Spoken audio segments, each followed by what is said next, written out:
tour hasn't always been this glam. I was a drab little crab once. Now I know I can be happy as a clam, because I'm beautiful, baby.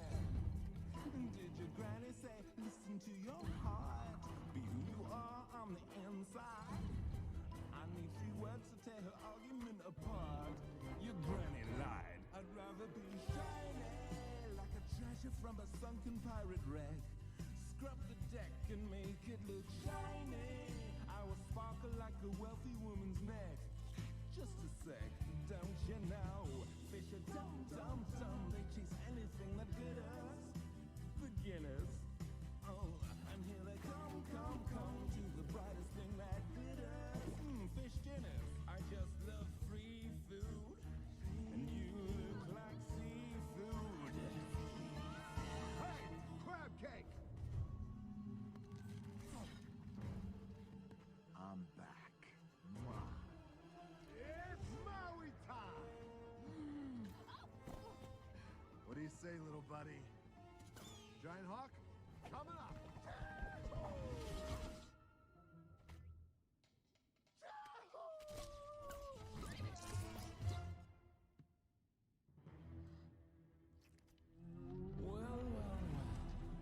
Little Maui's having trouble with his look. You little semi-dummy mini-god. Ouch, what a terrible performance. Get the hook. Get it? You don't swing it like you used to, man. Yet I have to give you credit for my start and your tattoos on the outside. For just like you, I made myself a work of art. I'll never hide. I can't. I'm too shiny. Watch me dazzle like a diamond in the rough. Strut my stuff is so shiny. Send your armies, but they'll never be enough. My shell's too tough, my way man. You can try, but you can't expect a demigod to beat it, take apart. Pick it up, you will die. Now it's time for me to take apart your aching heart. Far from the ones who abandoned you, chasing the love of these humans who made you feel wanted. You tried to be tough, but your armor's just not hard enough. Now it's time to kick your highness. Ever seen someone so shiny? Soak it in, cause it's the last you'll ever see. Say la vie, mon ami, I'm so shiny. Now I eat you, so prepare your final plea. Just for me, you'll never be quite as shiny. You wish you were nice and shiny. Hey! I got something shiny for ya.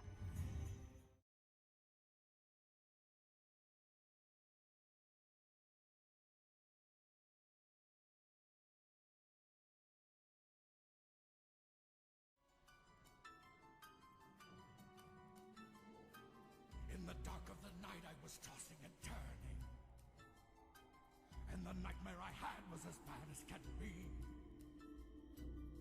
It scared me out of my wits, a corpse falling to bits.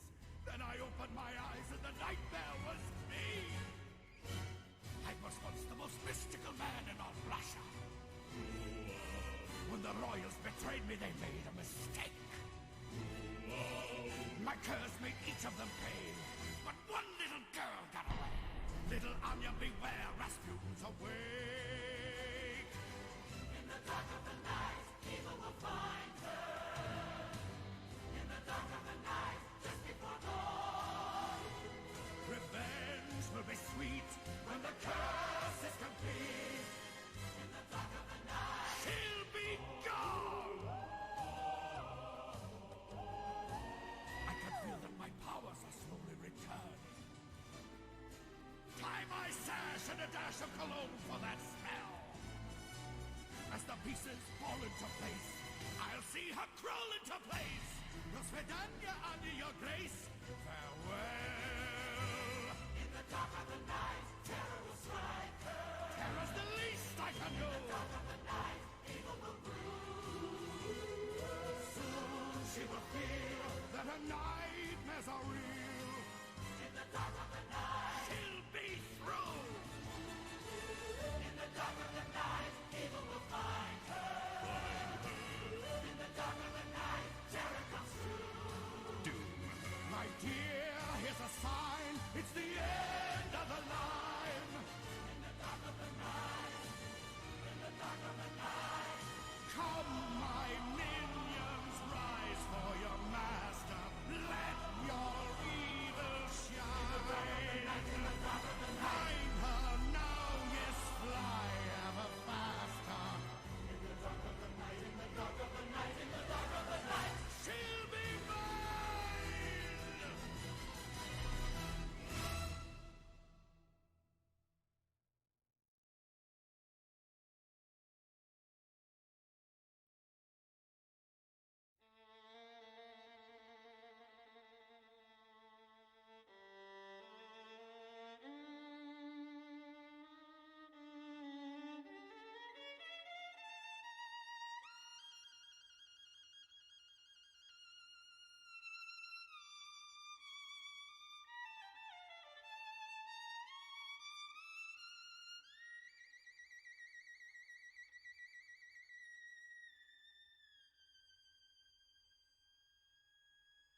When the devil is too busy and death's a bit too much, they call on me by name, you see, for my special touch. To the gentlemen, I'm misfortune. To the ladies, I'm surprise. But call me by any name, anyway, it's all the same. I'm the fly in your soup, I'm the pedal in your shoe, I'm the bee beneath your bed, I'm the bump on every head, I'm the heel on which you slip, I'm a pin in every head, I'm the thorn in your side, makes you wriggle and ride. And it's so easy when you're evil. This is the life you see, the devil tips his hat to me. I do it all because I'm evil, and I do it all for free.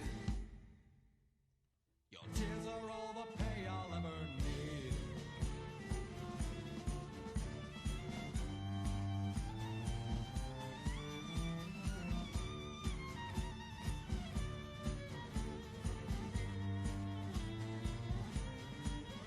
While there's children to make sad, while there's candy to be had, while there's pockets left to pick, while there's grannies left to trip down the stairs, I'll be there. I'll be waiting round the corner. It's a game, I'm glad I'm in it, 'cause there's one born every minute. And it's so easy when you're evil. This is the life you see. The devil tips his hat to me. I do it all because I'm evil, and I do it all for free. Your tears are all the pay I'll ever need. I pledge my allegiance to all things dark, and I promise on my damned soul to do as I am told. Lord Beelzebub has never seen a soldier quite like me. Not only does his job, but does it happily. I'm the fear that keeps you awake. I'm the shadows on the wall. I'm the monsters they become. I'm the nightmare in your skull. I'm the dagger in your back. An extra turn upon the rack. I'm the quivering of your heart. A stabbing pain, a sudden start. And it's so easy when you're evil. This is the life you see. The devil tips his hat to me. I do it all because I'm evil, and I do it all for free. Your tears are all the pay I'll ever need, and I do it all for free. Your tears are all the pay I'll ever need, and I do it all for free. Your tears are all the pay I'll ever need. The tears are all the pay I'll ever need. There's a little bit more. It gets so lonely being evil. Oh, so long. What I'd do to see a smile even for a little while. Mm-hmm. And no one loves you when you're evil.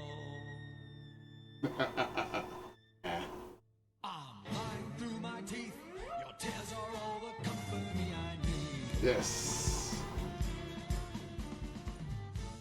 That was Voltaire, When You're Evil, one of my favorite evil songs. I don't play it often. I don't play it often enough. Greetings. I'm the Computer King, the supervillain of streaming. Welcome. Today, momentously, is finally here. The day where Ikoria becomes a thing. So let's take a look at all the Ikoria cards. Because I have to be ready. On Wednesday the 15th, I'll be in the Wizards of the Coast sponsored Magic the Gathering Arena, Ikoria Lair of Behemoths, streamer early access event. Not as long as some of the other ones I've had to deal with. But it is a title. Quite a title. So let's take a look.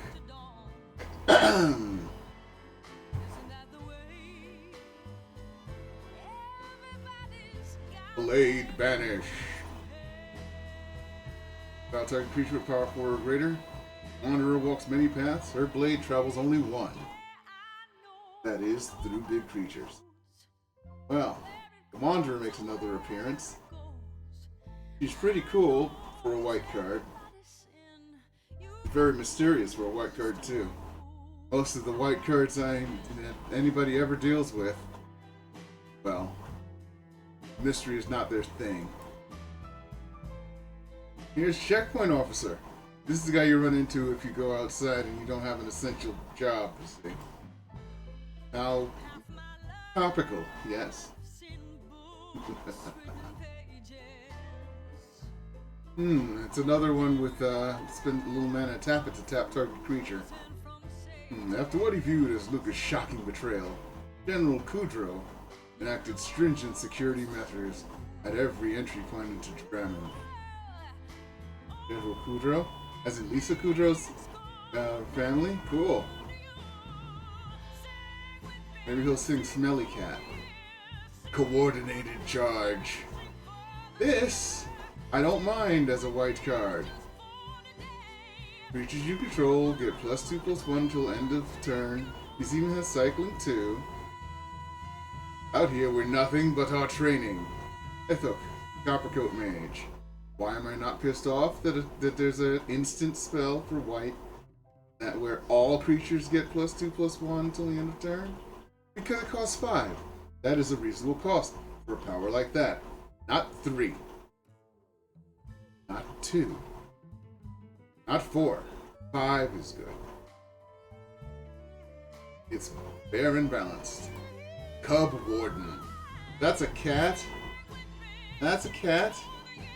Whenever this creature mutates, create 2 1/1 white cat creature tokens with lifelink. And it's a mutate.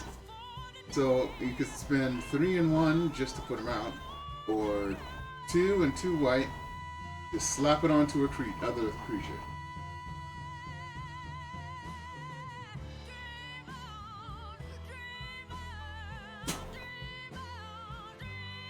Mutate's gonna be fun. Remember, it's gotta be non-human, because you can't mutate humans, otherwise you get the X-Men, and that would give you a lawsuit.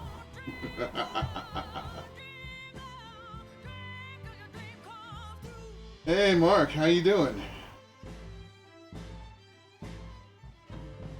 How are things over in Germany? It's actually getting to be tolerable here.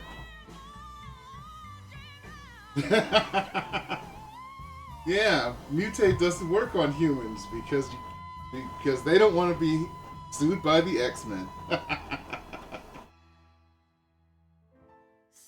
Okay, now for the Day Squad Marshal. That's an interesting... What kind of weapon is that? It's got a hook on one end and a sword on the other. I guess it's still a sword, it just has extra bits. When it enters the battlefield, make a 1/1 white human soldier creature token. So it's a basically like being a 4/4/4, not a bad one. Pretty obvious. The knight emboldens many monsters, but the mightiest will attack in broad daylight. Divine Arrow. Oh, that looks painful.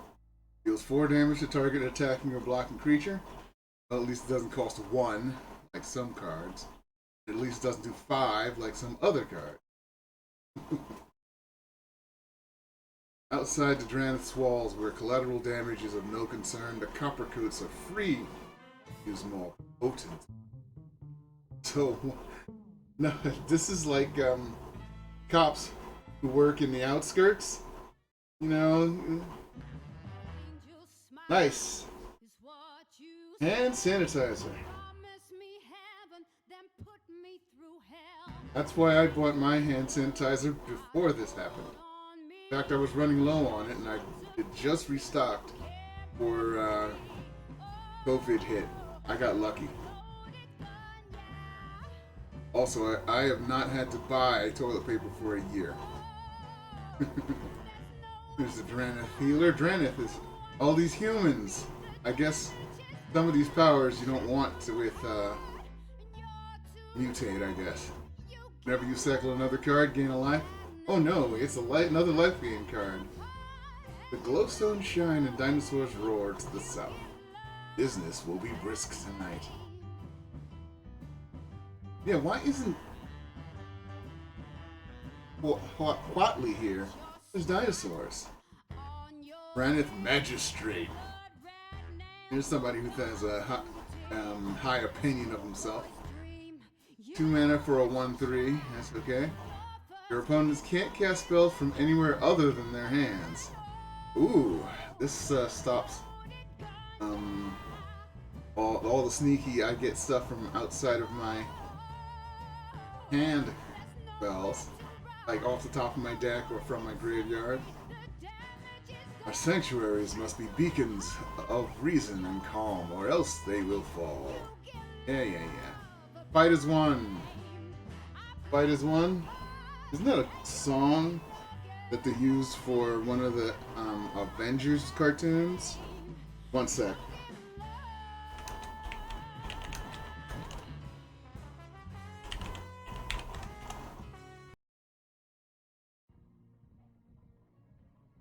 Yes, it is.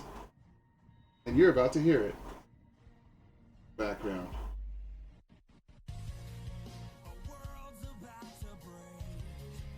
Choose one or both. Target human gets +1/+1 against destruction. Destructible. Or target non-human gets +1. For both. Really? This is an unfair card. If you play with humans and non-humans, that means you give 2 creatures +1/+1 and indestructible. For 1 white man.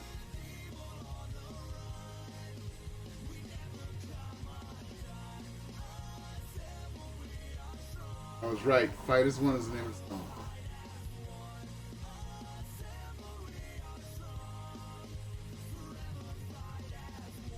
Flourishing Fox.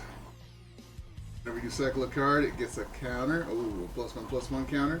I have to say a +1/+1 counter because this series introduces things like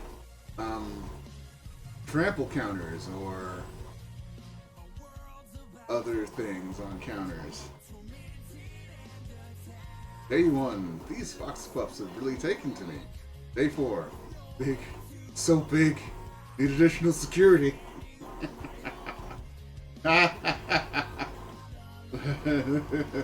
That's funny. Here's a garrison cat. The 1/1 for 1, and when it dies, it makes a soldier. Okay, it doesn't have. It's just a 1/1 token. Doesn't have any powers. I guess it's okay. After much arguing, the soldiers decided to keep it on the grounds that it killed enough mice to count as an honorary monster slayer. Aww. The cats in Ikoria have tusks, folks. They're not saber-toothed. They don't have gigantic fangs. they have tusks. That's actually pretty cool. Helica glider. Nightmare squirrel. Oh no! Why is white dealing with a nightmare squirrel? It enters the... No. It either has a flying counter or a first strike counter. It could subsist on seas, but its preferred fare is your face. Literally, it's a face eater. 1, 2, 3, 4. It has 6 legs. It has wings. Well, patagia. That's the name of the web in between limbs.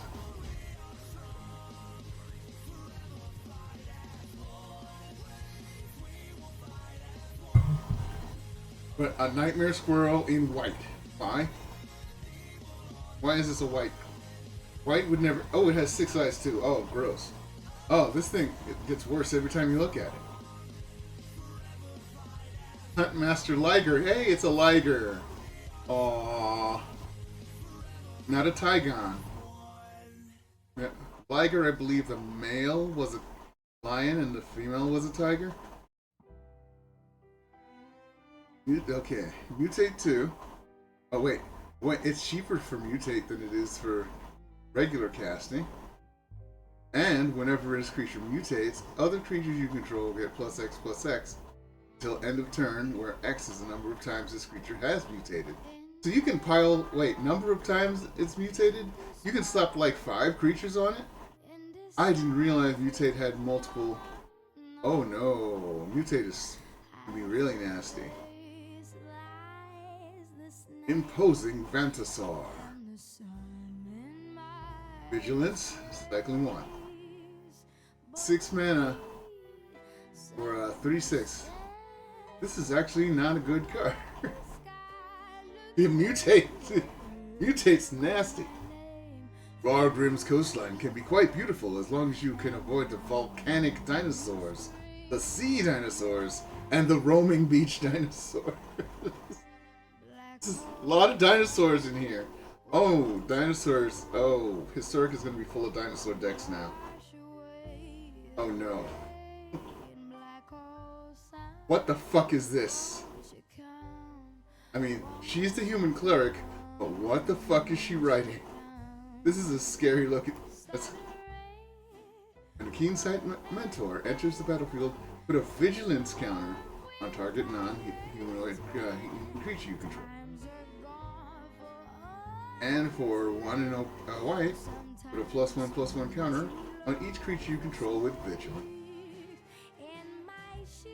Through the Eluda, Bonders share the powerful abilities of their chosen companion.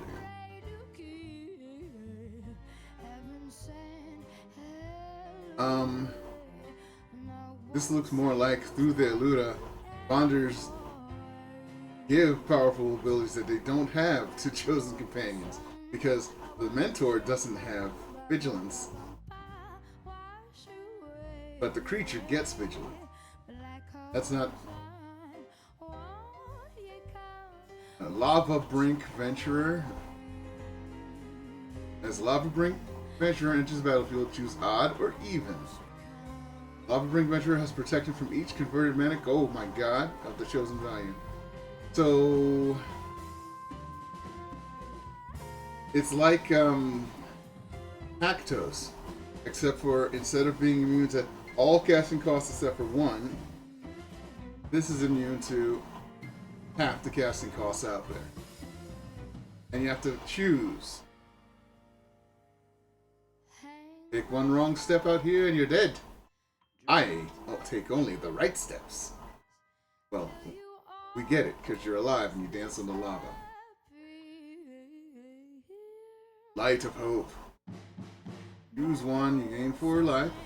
Destroy targeting enchantment. I'll put a +1/+1 counter on target creature. At least it's choose 1. For 1 mana. I guess that's okay. 4 life's pretty good though. For a common especially. Luminous Brood Moth. Mothra's cousin, I guess. Because Mothra's in this set, I believe. I believe there's a whole bunch of Godzilla monsters in this set. So if you've watched Godzilla King of the Monsters, I have not. Or the old Godzilla movies, which I have, you're gonna be taken back. It's got flying, duh. Whenever a creature you control without flying dies, return it to the battlefield under its owner's control with a flying counter on it? What? It gives everything flying after it dies?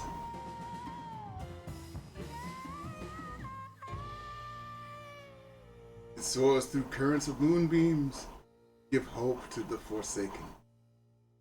Just for a second I thought this said foreskin. And I was very confused. But holy shit. No wonder it's a mythic rare. Majestic Auricorn. Mutate. A little bit cheaper to mutate than it is to play. Vigilance, and whenever it mutates, you gain 4 life. Nice. Named Serval. Creature cat. Serval cats. That's something I've heard of. Don't search the ruins of Orn during the day. Ethroy's many eyes will spot you instantly. Don't go at night either. You'll be dinner for the Servals. Maybe just don't go.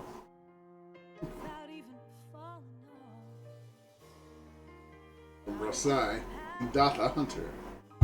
That is funny. Mythos of Snapdax. This is a cute picture. This looks like something you'd find on a cave wall. Except for maybe without the castle. I'm guessing in Ikoria they've always in castles. Even before they could make proper drawings. Each player chooses an artifact, a creature, an enchantment, and a planeswalker from among the non-land permanents they control, then sacrifices the rest. That's something I've seen before. I can't remember what the card is. But if black and red was spent to cast this spell, you choose the permanents for the player instead? Oh dear! It's like, I want to keep this big fat monster. No, you keep the 1/1. I want to keep this artifact. No, you get to keep the food. At least it's not land. But I remember there's a card that does this. Or at least does it for other players. Might be a Liliana card. Or a...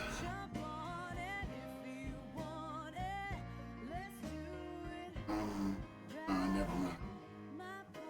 Here's pacifism. We've all seen pacifism before. Only they'd all act this docile. I could do something relaxing for a living. I've always wanted to bake biscuits. Patagia tiger. See, I told you. Patagia. It's that membrane in between the fingers of a bat or the legs of a flying squirrel. When it enters the battlefield, target human gets +2/+2 until end of turn. Luca looked out from the parapet and saw not a monster to be put down, but a fierce kind of beauty.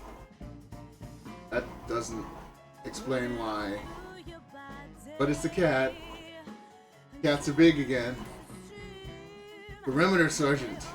Whenever he attacks other humans you control, get +1/+0. Get in there, soldier! I want to pelt on my wall before lunch. And that looks like it's exactly what he's saying, as like Ensign Ricky here gets chomped.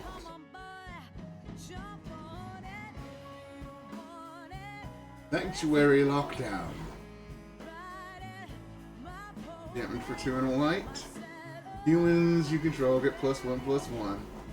And for 2 and tap 2 untapped humans, tap a target creature an opponent controls. Ranmith gives no quarters to traitors. Gotcha.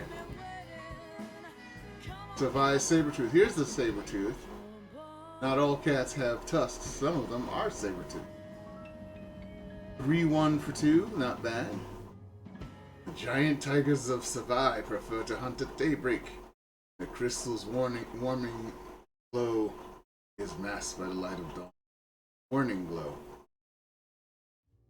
I don't know about these crystals with their warning glow. But I guess these glow when something gets near them. Snare Tactician.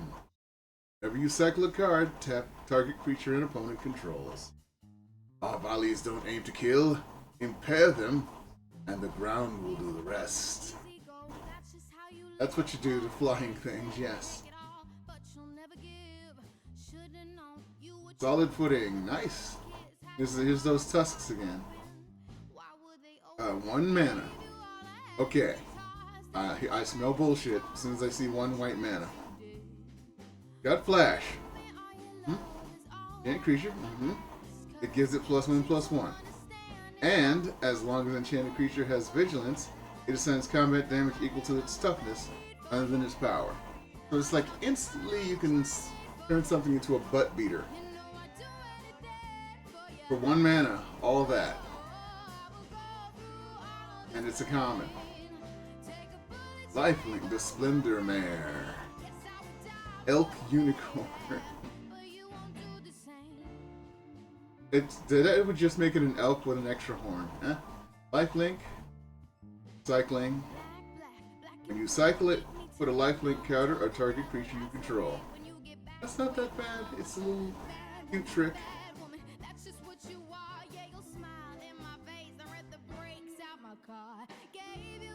Spontaneous Flight. Target creature gets +2/+2 to the end of turn and put a flying counter on it. Amazing! And I was only trying to teach her to sit. It's the opposite of sit. Somebody got something really wrong.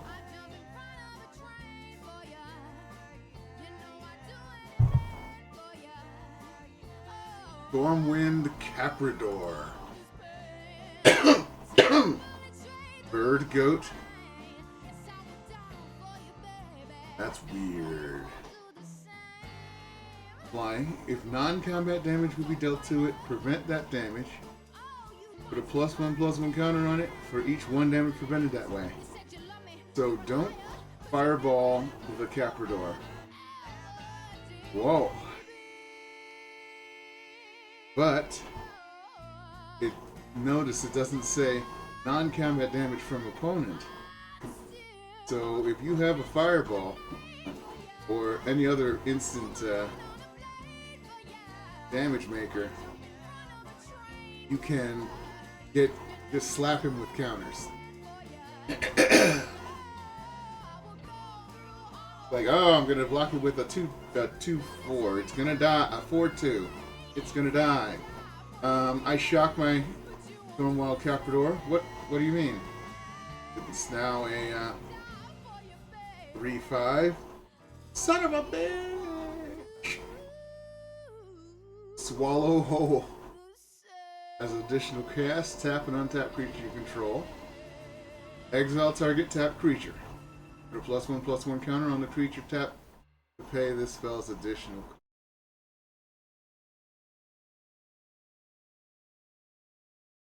This is the white bullshit I'm talking about. Okay. 1. It's not even a non-human creature. So imagine you're about to go fight this dude. Some wizard out there, some planeswalker sprinkles 1 white mana out there, and this guy's mouth grows to giant size. He gets bigger and tougher, +1/+1. And eats you. Just chomp, you're gone. Not even dead, you are exiled. Oh, it's a sorcery though. That makes it better. If that was an instant, it would be insane. Well, it's better with 1 fewer poacher in it. Noda, the Hearthwander. Valiant Rescue. Whenever you cycle another card for the first time each turn, Create a 1/1 white human soldier.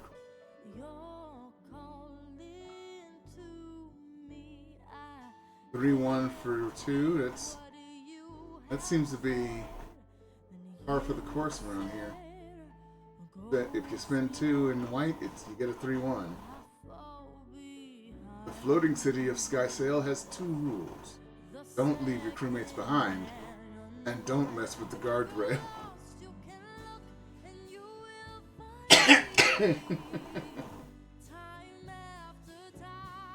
Good, we're almost done with white.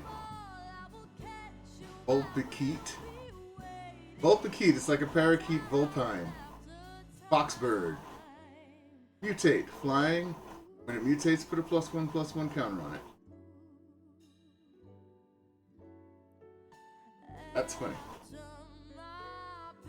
Will of the All Hunter. Instant for 2. Target creature gets +2/+2 at the end of turn. If it's blocking, instead put 2/+1/+1 counters on. Okay, it's alright. It's Snapdax. You'd have a better chance of reaching a wall with a slice of bread.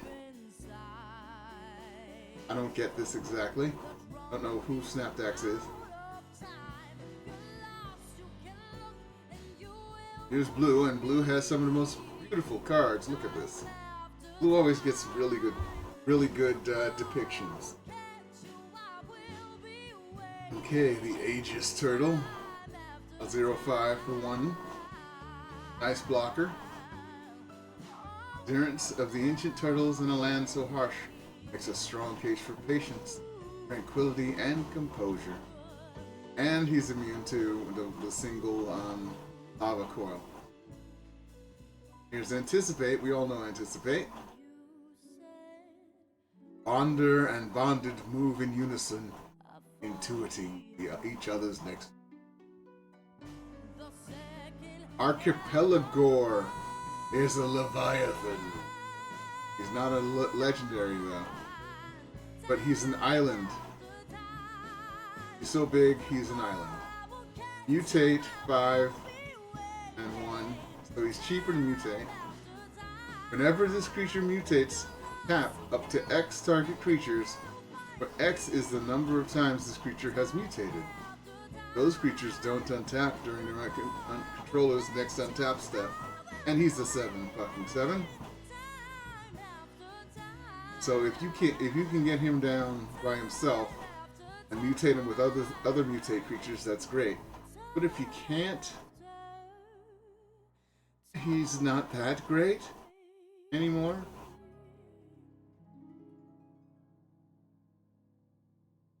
Avian Oddity.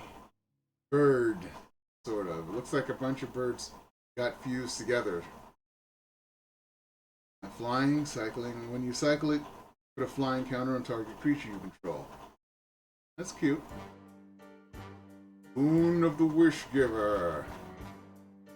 Draw 4 cards for 6 mana. There is no law of nature that I have not seen Iluna break. Makes you wonder what is truly possible. Not? By Riel the Everwise. It's also got cycling. The cycling's great if you get this card in your first 7.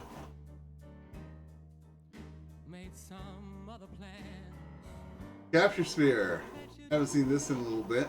It's a fun card, and it says, and it makes things not hurt you. It doesn't make it so that it can't attack or block. It just taps it forever. So if you can find a way to untap it, it can still attack. Convolute. Counter target spell. Phase 4. No thank you. Nice quote. Crustacean. It's a crystal crustacean. A crab. A flash crab. It loves blending into its environment, ambushing prey, and long scuttles on the beach. This thing has a Tinder profile, apparently. Cream-tail heron. Elemental bird. State 3. Whenever it mutates, draw a card. Flying. Oh, put that. Ooh. Slap him on the Archipelago. 7/7 flying. Nasty thing. Escape protocol. Okay, it's an enchantment. I like enchantments because they just sit there. Whenever you cycle a card, you may pay 1. When you do, exile target artifact or creature you control, then return it to the battlefield under its owner's control. Sanctuary is harnessed to Glowstone's natural reaction. Monsters. Create a warning system.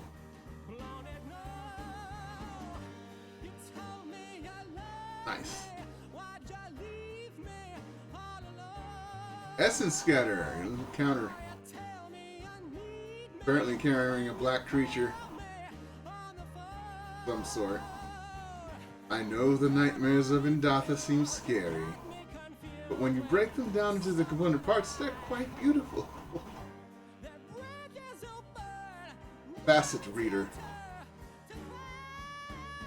A 1/2 for 2, and for 1 and tap, draw a card and discard. A card. Every flaw in the crystal represents a moment where our strategy might go wrong.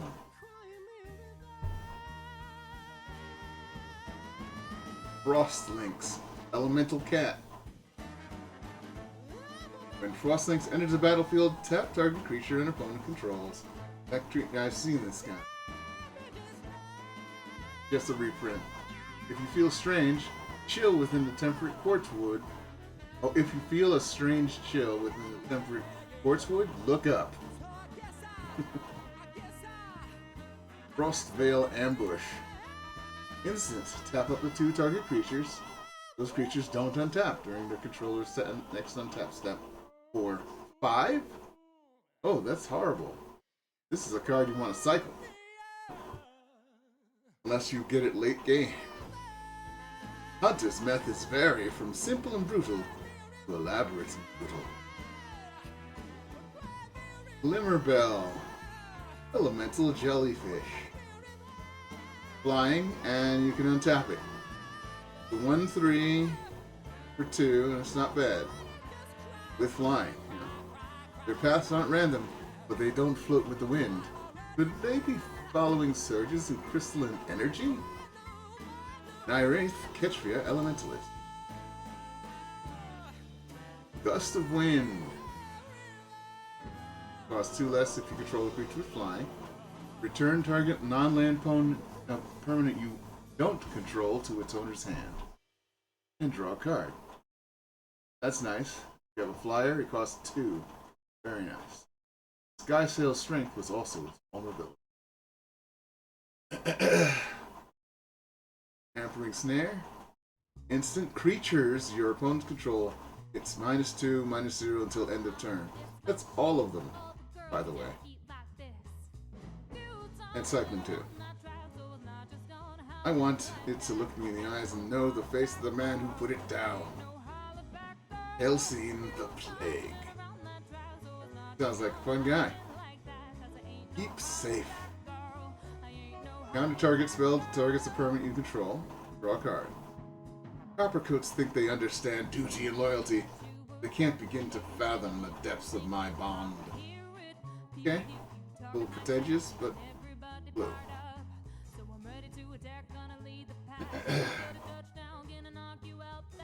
Mystic Subdual.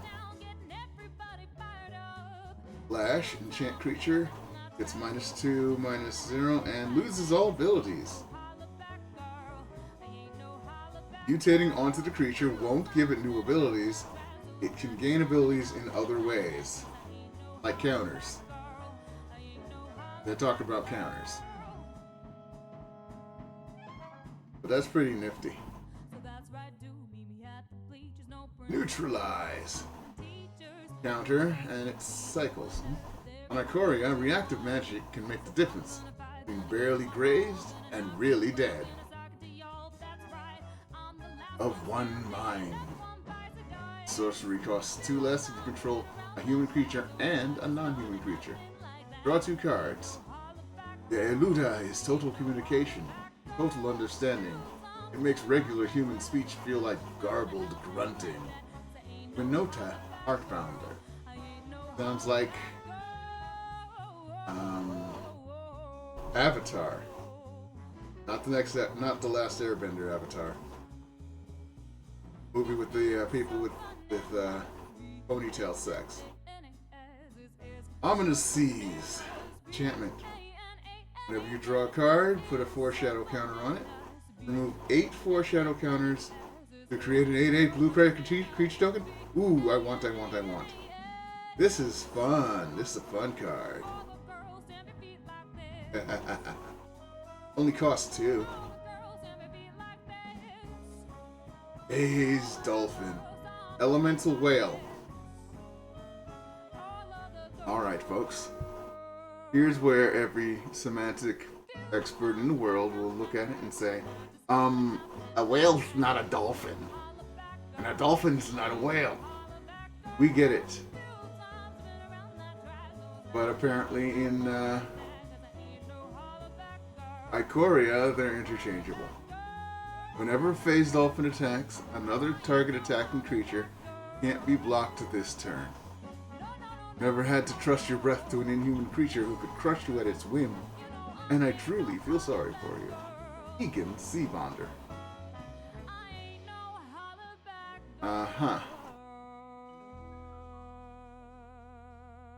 Phase dolphin. That's interesting.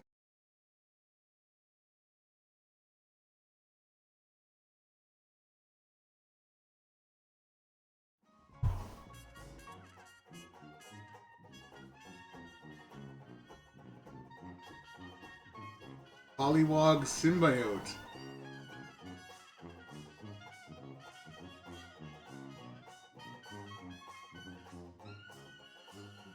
I know, I'm saying symbiote the way they do in Bad Cut of the trailer to Venom.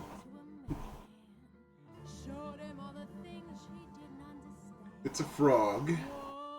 Each creature spell you cast costs 1 less if it has mutate. Whenever you cast a creature spell, if it has mutate, draw a card and discard a card. It always knew it was destined to be more than a frog. Basically, it's begging you to mutate onto it. Funny. Pouncing Shore Shark.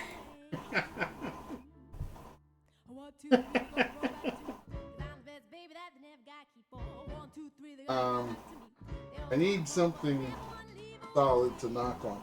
There we go. Who's there? Land Shark. Who remembers that? And who was the Land Shark? Because not many people will remember this stuff. Because it's from so far back. Mutate 3. Flash. Whenever this creature mutates, you may return target creature and opponent controls to its owner's hand. So it's like dun dun dun dun dun, boo! And scare something back into your hand.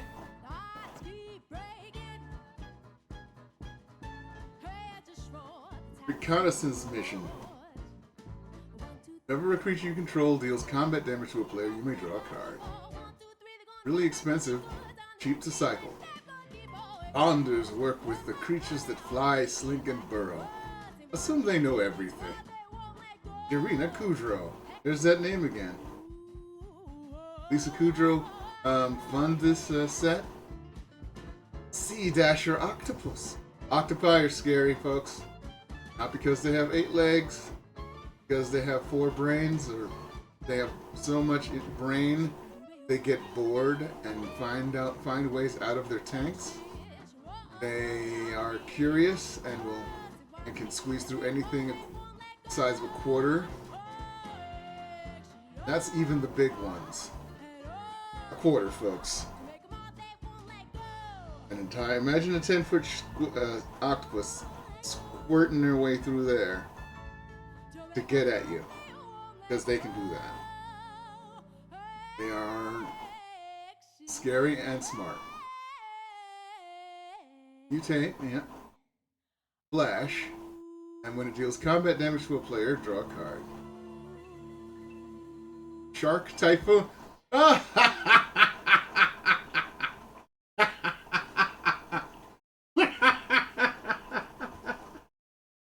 It's a Sharknado!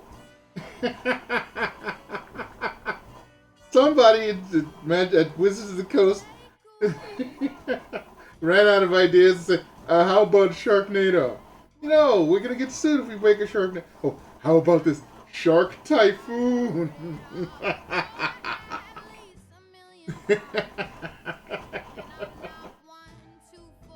Oh no. They made 6 movies. They made 6... No, they made 6 Sharknado movies. And it cost 6 mana. Enchantment. Okay, let me see what the fuck this does. Whenever you cast a non-creature spell, create an XX blue shark creature token where X is that spell's converted mana cost. When you cycle Shark Typhoon, create an XX blue shark creature token with flying. What?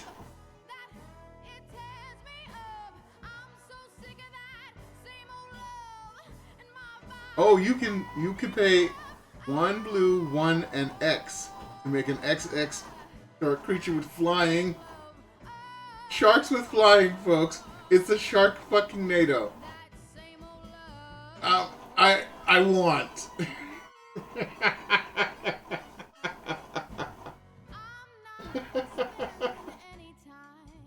Oh dear. Jeez.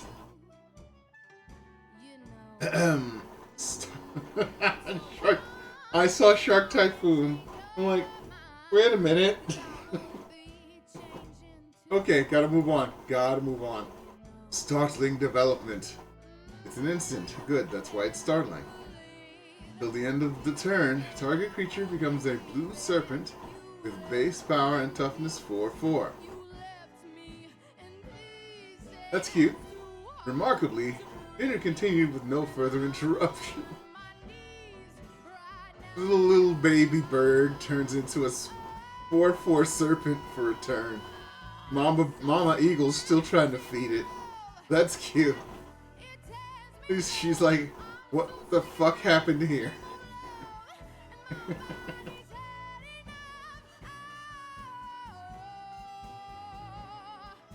Oh, I have to make a Sharknado deck. I do have to make a Sharknado deck. Hey, She Games, C Games, how's it going? Tim and or Hope. And I actually caught sight of you right before I ended my stream yesterday, so thanks for showing up too. But I'm looking through all the cards from the new set, and I come past Shark Typhoon, and there's no way I can't play this card.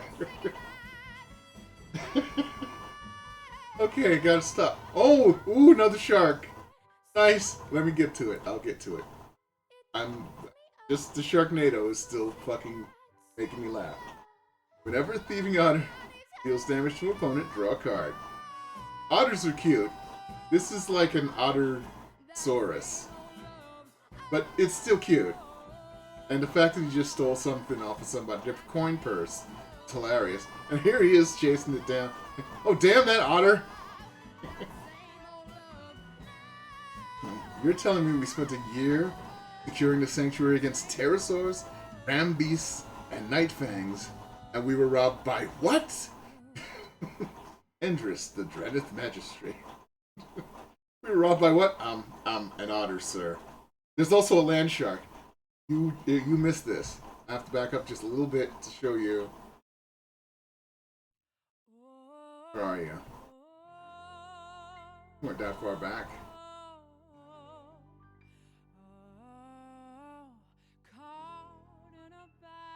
Here it is.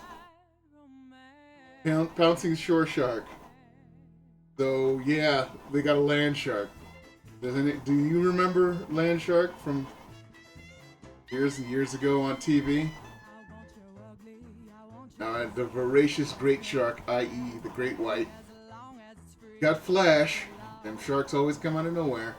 Oh, he's snapping a boat in half. That's cool. When voracious great shark enters the battlefield, counter target artifact or creature spell. There is no boat big enough. Yes, it is Jaws.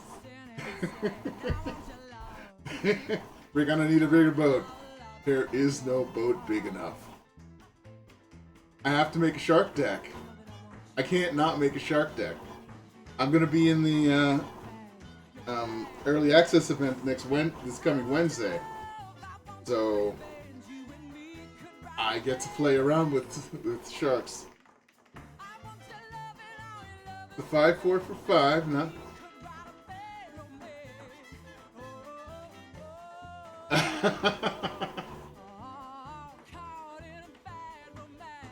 Okay, here's the Wingfold Terran. Enters the battlefield with your choice of a flying counter or a hexproof counter. Why? Because its weak spot is easily spotted, but only if it's swooping down on you. I mean, 36 for 6, not that great, but if it has flying or hexproof, it's okay. But a pterodon that doesn't have flying is kind of sad.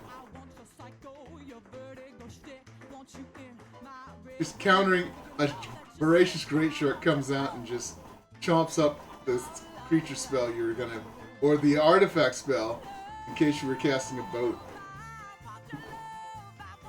Wingspan Mentor, last of the blue.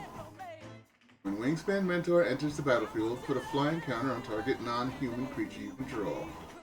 And for that, put a +1/+1 counter on each creature you control with flying. That's cute. There is no boat big enough. Their bond grew over time, as did the height of their jumps. Cute. Okay, moving on to black, my favorite color.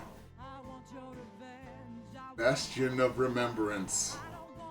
Bastion of Remembrance enters the battlefield, create a 1/1 white human soldier creature token. Whenever a creature you control dies, each opponent loses 1 life and you gain 1 life. An enchantment that does that. Very nice. I like the fact that it is an actual Bastion of Remembrance. It's a memorial. It's cool. Lives taken are lives not easily forgotten. Especially if you're getting hurt. Or Blitz Leech. Yuck. Creature Leech. Yuck. Flash, of course, because it's the Blitz. When it enters the battlefield, target creature and opponent controls gets -2/-2 until end of turn. Probably from blood loss. Remove all counters from that creature. That's good, because creatures can get a whole lot of counters. And that's any creature. Imagine somebody just put down a 10/10, flying, what's that creature? Braces. And then your next turn, I pull out a leech, remove all the counters, but it's dead. Yep. Fools wear armor against it as if the worst it could do is take your blood. The worst it could do is take your power. Blood Curdle. Destroy target creature. Nice. Put a menace counter on a creature you control. Very nice. Fear pierces the strongest armor. Just leave it in the comment section below. Again, these are going to come out every Monday.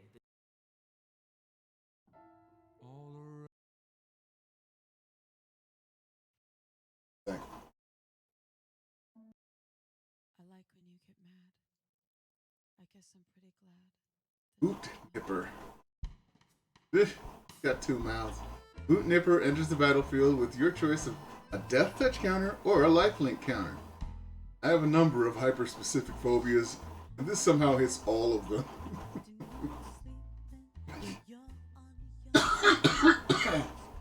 That's funny. I've been doing a lot more talking this episode because I'm reading all the cards.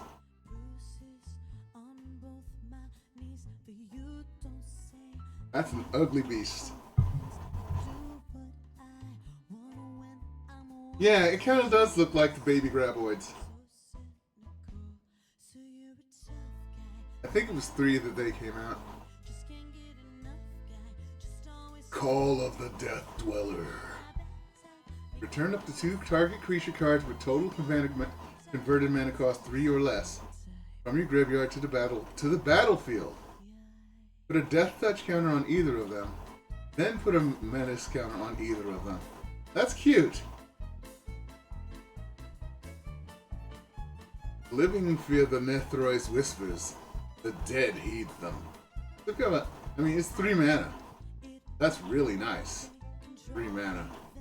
You get back 3 mana worth of creature, and give 1 death touch and 1 menace, or if you get 1 bigger creature, both.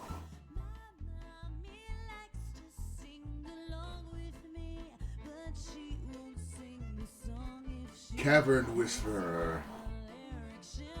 Nightmare. Interesting. Mutate 3 and a black. Menace. And whenever it mutates, each opponent discards a card. It's a little expensive, but not that bad. Especially if you're going to mutate him.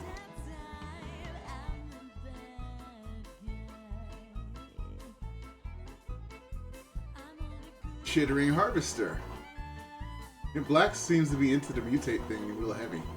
Whenever this creature mutates, each opponent sacrifices a creature. Very nice. And for the 4/6 for 6, or a 4/6 for 5, if you use mutate, and put it on top. Corpse Churn. Put the top 3 cards of your library into your graveyard. Then you may return a creature card from your graveyard to your hand. Okay, this is cute. How did we find each other? So there I was exploring a mound of monster corpses, ... I found this little guy. Dark Bargain. Hey, that's a cool card reprint. Look at the top 3 cards of your library, 2 in your hand, and the other into your graveyard. Then it does 2 damage to you. The Poacher's Trade isn't monster parts, it's myth. People pay to be part of the fantasy. Like Kelsey in the Plague again, which I hope this is him, because that's a badass outfit. And he looks like he hunts very well. Here's Dead Weight, -2/-2. You're not my quarry, little one. I'm after whatever comes to investigate your cries. Again, Kelsey in the Plague. I'm getting a feeling he's a black card if he exists as a card. Here's a Dirge Bat. Ooh boy, his mutate cost is way up there. Wow. Better to play him as a creature and mutate onto him, because whenever this creature mutates, destroy target creature or planeswalker an opponent controls. Oh, they're gonna want to kill him real good. Flash too. He's got flash and flying. Yeah, he's the planeswalker stopper. Nice. Durable Coil Bug. Ah, you can get him back to your hand for a hell of a lot of mana. A 2/2. I've seen them survive lava, trampling, and a Moloch's digestive system. They just roll out and get on with their lives. And it, the Sky Sail Zoologist. Alright. Duskfang Mentor. When it enters the battlefield, put a lifelink counter on target non-human creature you control. On the black, put a +1/+1 counter to each creature you control with lifelink. Oh boy, lifelink. The black-white lifelink deck is coming again. It's gonna be just as bad. But what she sees, I see. What she tastes, I taste. It lives in mire, in swamps. You don't want to taste what it tastes. Really. Easy prey. Destroy target creature with converted cost 2 or less. This has got to be that guy. Although the helmet's drawn different. I guess it's because it's from below. Destroy target creature. Yep, cycling 2. The definition of bite-sized treat depends on who you ask. Extinction event. Choose odd or even. Exile each creature with converted mana cost of the chosen value. Oh, this is sweet.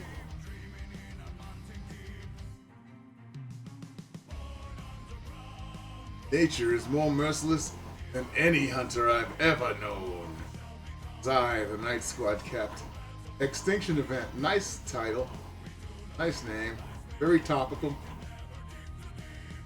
Gloom Pangolin. Nightmare Pangolin. Nice. They say it survives on a purely bioluminescent diet. It's only active during the darkest of the Indatha nights, making verification highly challenging. There's Gannett again. Grim Dancer, there's a nightmare for you. Very spider-ish, with a head that looks like a skull. Enters the battlefield with your choice of 2 different counters on it, being from Menace, Death Touch, and Lifelink. It's like you can have Menace, Death Touch, and Lifelink. Choose 2. Nice. Most monsters are more frightening. They skitter unseen in the dark. Most. Good, Grim Dancer. And it's only 3 for a 3/3 with 2 powers. Nice, I like that. Black is coming back, it looks like. Heartless Act. Choose 1, destroy a target creature with no counters on it, or remove up to 3 counters from target creature. It's them or us, General Kudro. This cat's not happy. About to carve its wings off. Yeah, these are some good black cards. It is my favorite color too. Hunted Nightmare. Another nightmare, of course. Menace, nice. 4/5. Whoa. 4/5 for 3. Here comes the bad part.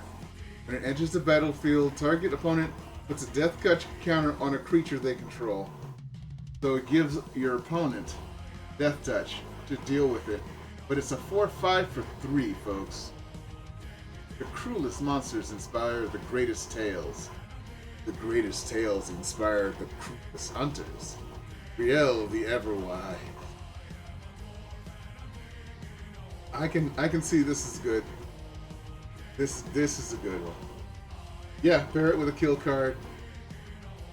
Pair it with the fact that pair it with the playing it at 3 mana, which means maybe your opponent doesn't have any creatures.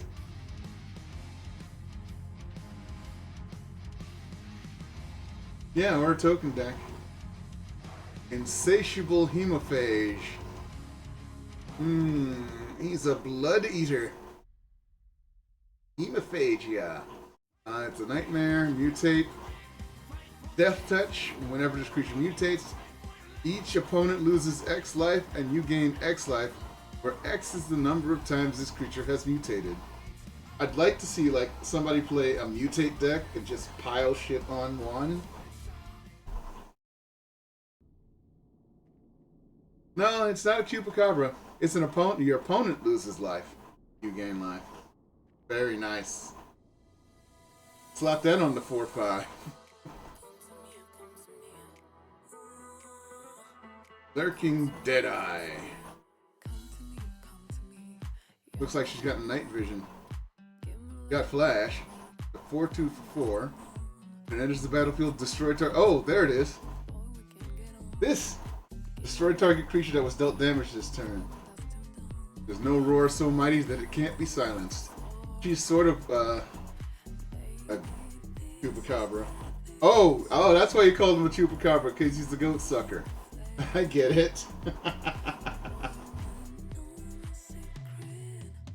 Dang. She's pretty nice.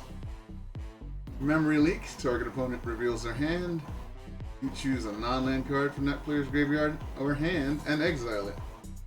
Nice. Nice. A good way of getting rid of things that pop back out of the graveyard. By halves does youth depart.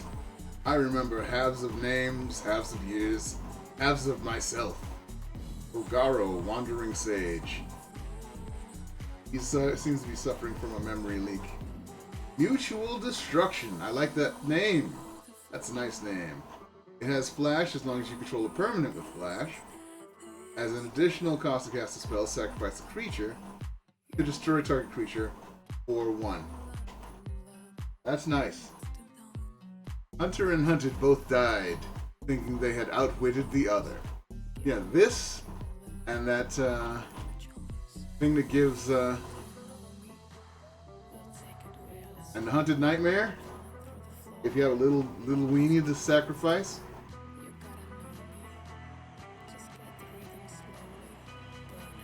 Mythos of Nethroi. Destroy target non-land permanent if it is a creature, or if 1 green and 1 white was spent to cast that spell. Oh, I see. If you could sneak in a white, green, black deck, if you want to destroy something other than a creature, just slip in a white and a green. They're hoping you play 3-color decks. They're trying to push you towards it. And, I forgot the quote. And then the shadow took living form, and the shadow devoured the man, whole, mind, body, and soul. That's why this is a guy inside of a thing. Night Squad Commando. Enters the battlefield. If you attack this turn, create a 1/1 white human soldier token. So raid. He has raid 1, make 1/1 creature token. The big fella sounds hungry. Let's send him to bed without his supper. A 2/3 for 3. It's Serrated Scorpion. When Serrated Scorpion dies, it deals 2 damage to each opponent, and you gain 2 life. That's nice. Each scorpion's venom is unique. Thwarting Sanctuary Healer's attempts to develop an antidote.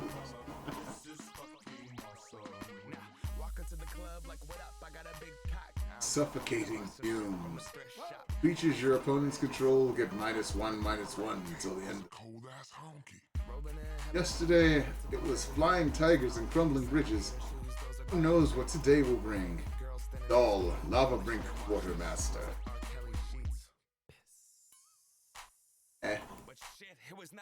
Unbreakable Bond. Aww, is that a trash panda or a pangolin? It's a pangolin. That's cute.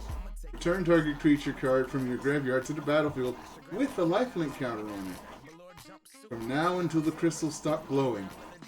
The Katria Oath, meaning forever.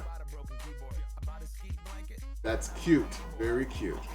See, she's gothy and it's a trash panda with a armored skin. He just happens to be like a pangolin. But even the black cards can be cute. Unexpected Fangs. Surprise Fang! Put a +1/+1 counter and a lifelink counter on target creature. With an instant for 2 black. If this was white, that'd just be 1 white. Because that's just kind of bullshit white pulls. Black, you gotta spend an extra mana. With the frequent mutations, predator-prey relationships seem to change every moment. I already like it here. Vivian Reed. Really, Vivian? Unlikely Aid. Oh, I guess it's nice, but it's not as nice as Gideon riding on top of Rakdos. Damage and effects at say yeah. Appreciate you not letting me fall into my death in the acid bogs. Now, can you let me down?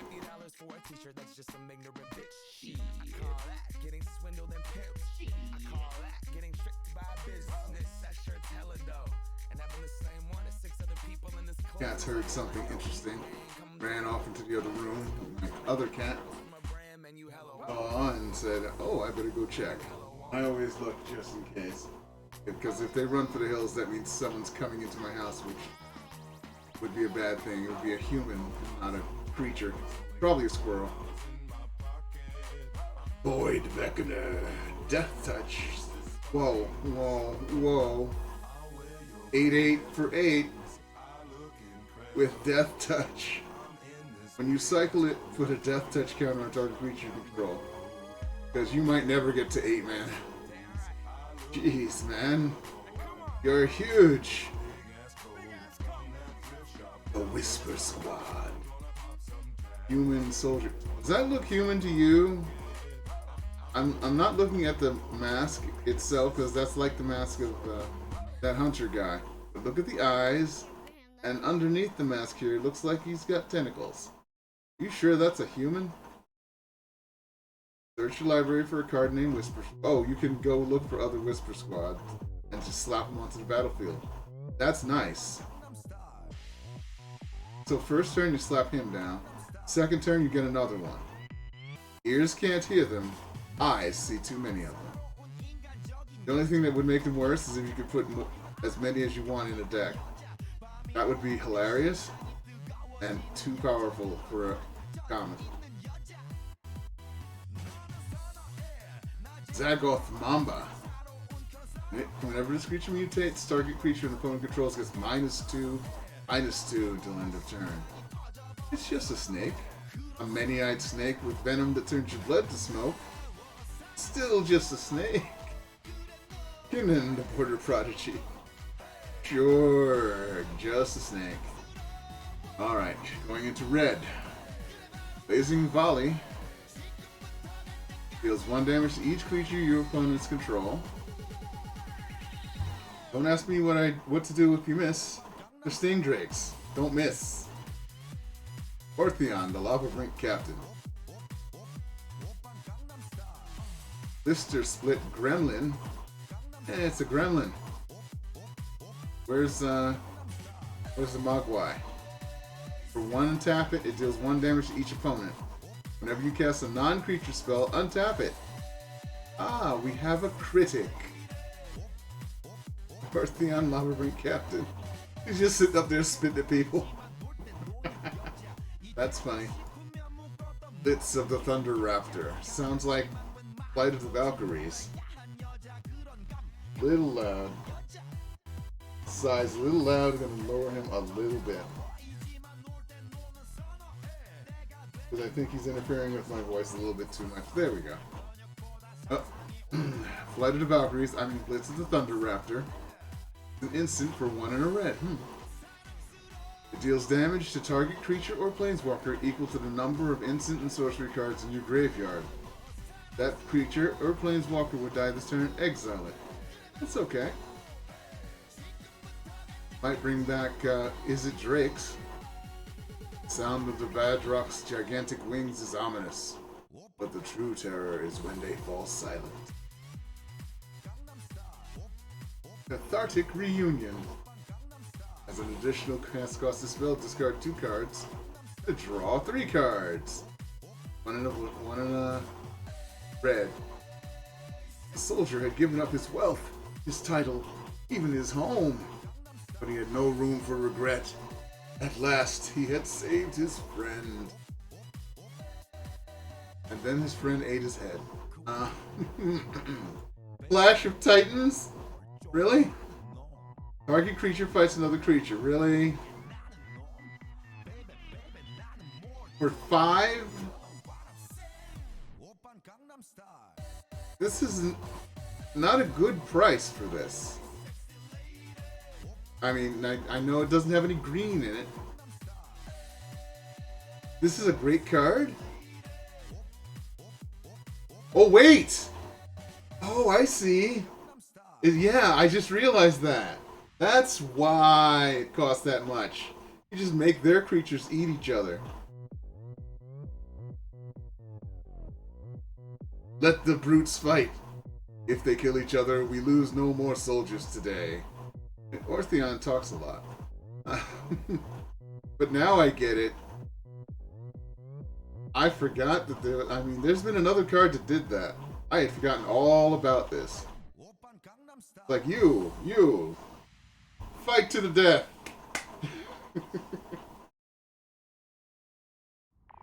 Cloud Piercer. This is one from the Mutate video they made.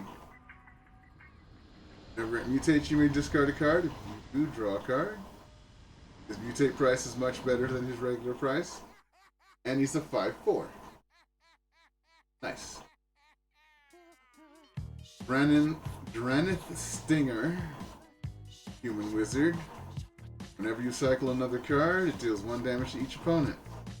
And it has cycling. First line of defense and the last person you want to anger. Cute. Everquill Phoenix. I like Phoenixes.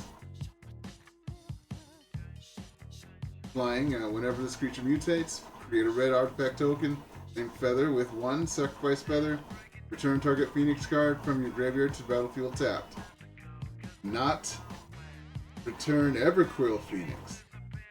Return target Phoenix. You can have a Phoenix deck and be able to bring back any of them. Just keep mutating. Yeah, red cycle burn deck might be very nice. Ferocious Tigerilla. Ferocious Tiger. It's a cat ape. This is funny.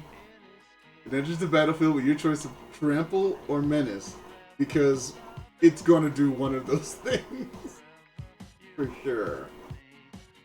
From a certain perspective, it's an inspiring story of overcoming obstacles. Tigerilla, folks. Tigerilla.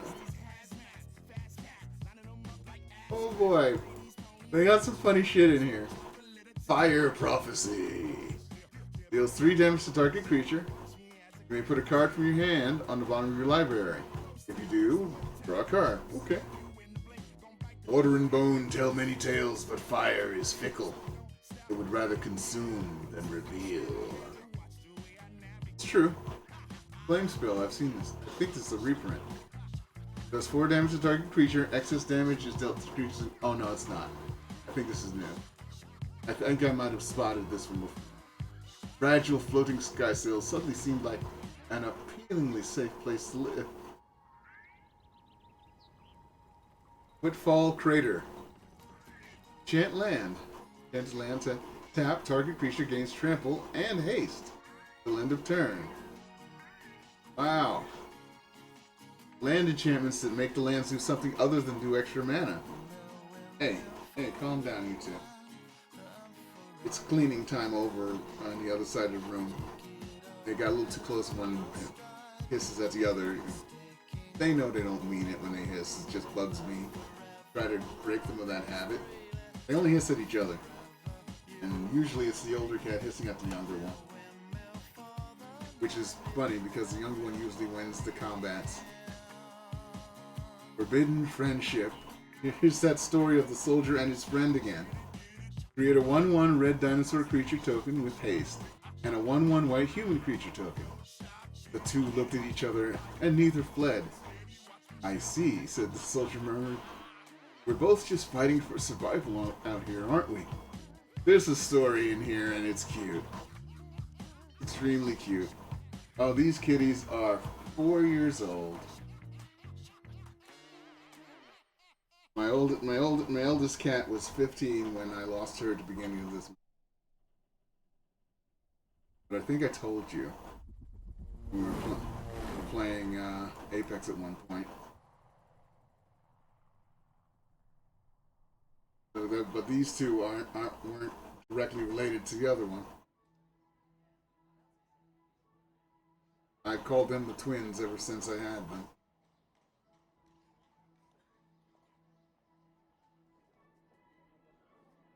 Frenzied Raptor.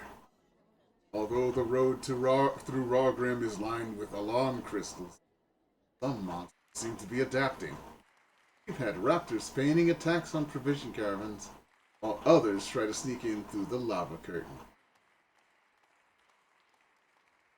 Yeah, so even in Ikoria, raptors are dangerously smart. Frill Scare Mentor. It's a frilled lizard dinosaur. Those are funny.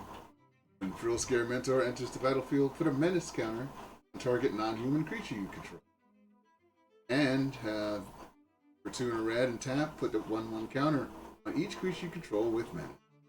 Fortune favors the ferocious. Nice quote. Go for blood. Target creature you control fights target creature you don't control. This is the usual fight. Cycling 1. Luca's bond provided not only friendship, but also the most powerful weapon in his arsenal. Heightened reflexes. An instant that gives a creature +1/+0 to the end of turn. And a first strike counter. Some crystals glow in the presence of monsters, forming a convenient warning system. Some monsters have learned to outrun the light. Lava Serpent, Elemental Serpent. Oh boy, Elemental decks. Just more fodder for you. Lava Brink's boiling mode is the deterrent for most, and a relaxing bath for 1. 5/5 for 6 with haste.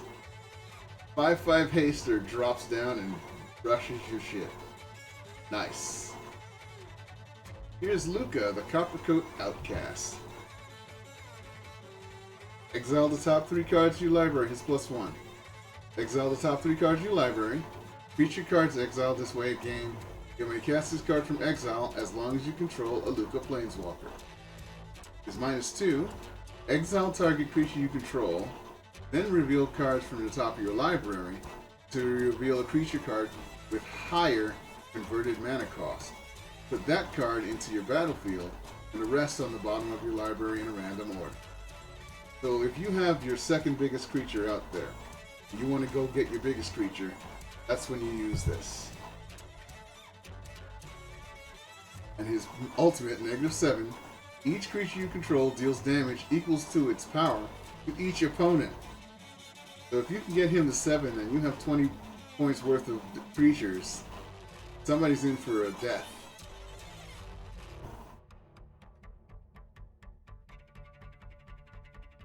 Yeah, a lot of cycling in red. Momentum Rumbler. Whenever Momentum Rumbler attacks, if it doesn't have first strike, put a first strike counter on it. Whenever Momentum Rumbler attacks, if it has first strike, it gains double strike until end of turn. So, unless you have a way of giving it first strike, when it attacks the first time, it gains first strike. And every time after that, it gains double strike. Not bad for 4 mana. Not bad. Mythos of Vadrock. This is interesting. Little village. It doesn't even bother burning the village. It directly burns the people. Whatever dragon or phoenix this is. Mythos of Vadrock deals 5 damage divided as you choose among any number of target creatures and or planeswalkers. If 1 white and 1 blue was spent to cast this spell, till your next turn, those permanents can't attack or block, and their activated abilities can't be activated. Yikes. You can shut down a fucking planeswalker for a turn with this. If you're playing red, white, blue.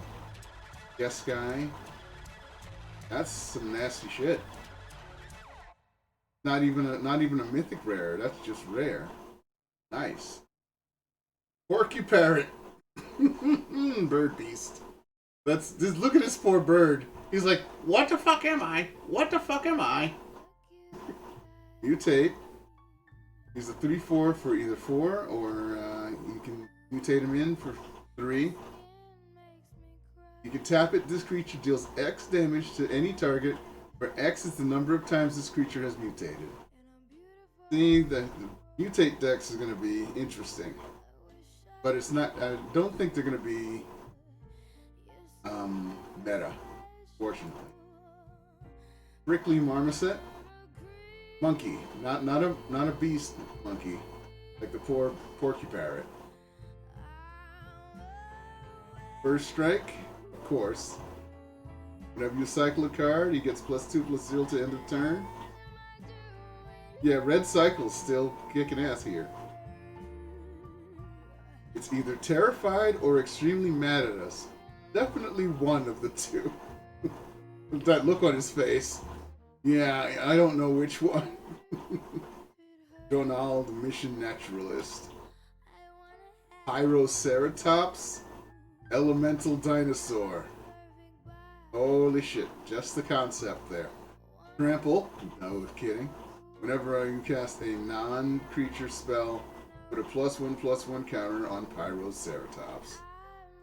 Oh boy. I always thought wizards were supposed to have owls or one-eyed cats for familiars, but flaming dinosaurs work too. Yeah, that's a hell of a familiar.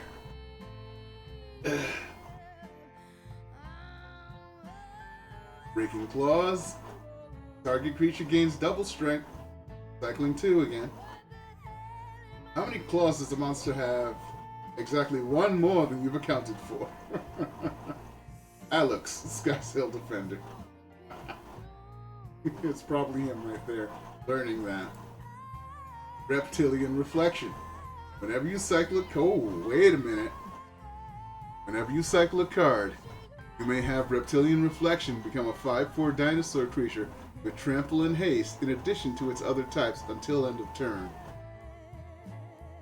Danger often lurks in the allure of crystal shards. Not as bad as I thought it would be. Not as good as I thought it would be, actually.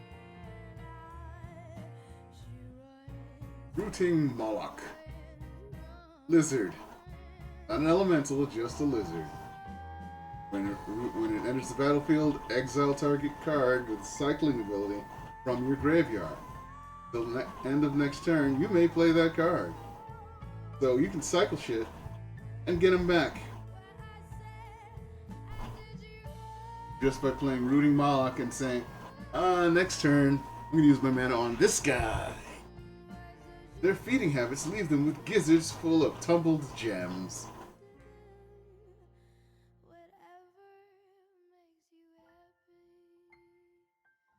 So gut them quickly and take the gems out of their bellies.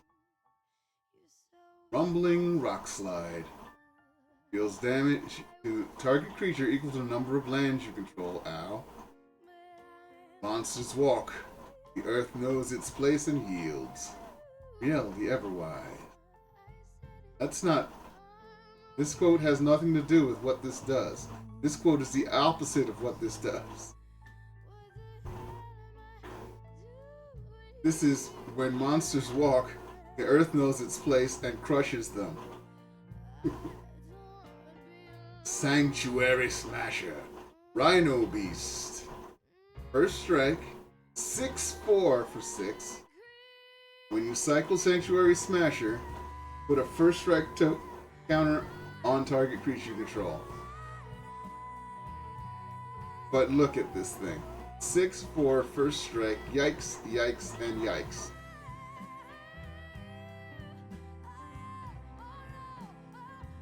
Shredded Sails. Destroy target artifact. Shredded Sails deals 4 damage to target creature with flying. Oh, one of those two. And it's got cycling too. A lot of cycling in red. Whole lot of cycling in red. Spell Eater Wolverine. It has double strike as long as there are 3 or more instant or sorceries in your graveyard. The monster that scares me the most isn't the biggest. Yeah, Wolverine was short. Yeah, that's what they've added for this. They've added mutate, companion creatures, which we'll get to soon, and that countered keyword counters.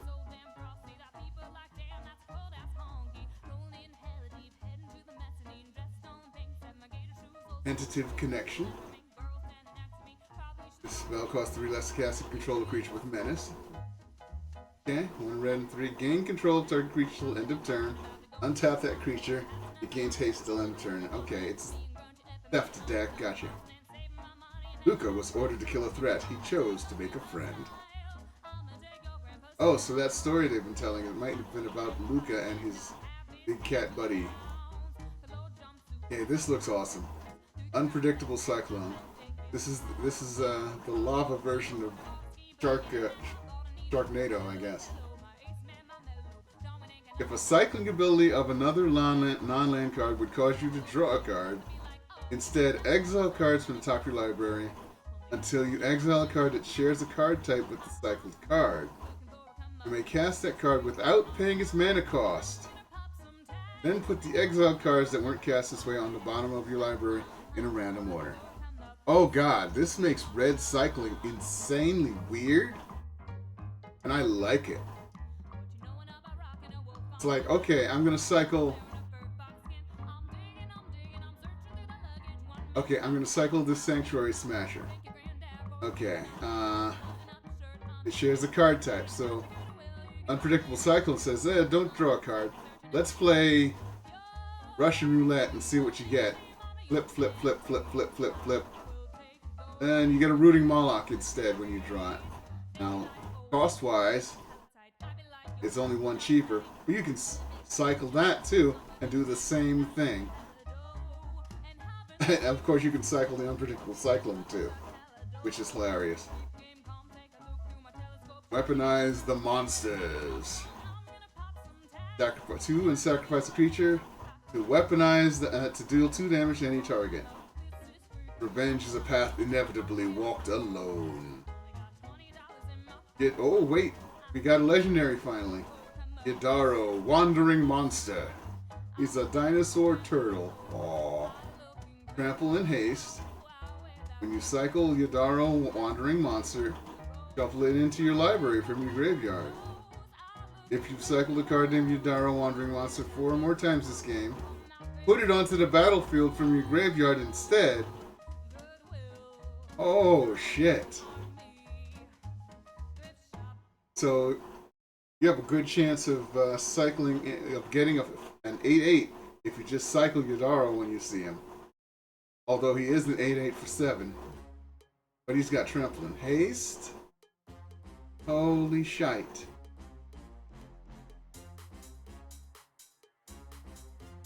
That's insane. I like it. Red Cycle. Red Cycle is crazy. Okay, now for green. Adventurous Impulse. Look at the top 3 cards of your library. Reveal a creature or land. Yep. Almighty Brushwag. Trample. Green.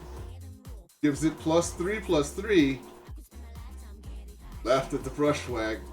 Hunter's expression meaning died unexpectedly. You see all the creatures around it going, oh shit, I'm not fucking with him. Because at any point he could just puff up to be a 4/4. Funny. Auspicious Starix. An Elk Beast. I like the fact that Brushwag is its own thing. It's like there's nothing like it. Mutate for 5. Whenever it mutates, exile cards from the top of your library until you exile X permanent cards, where X is the number of times this creature is mutated. Put those permanent cards onto the battlefield. What? What? Let me repeat that again.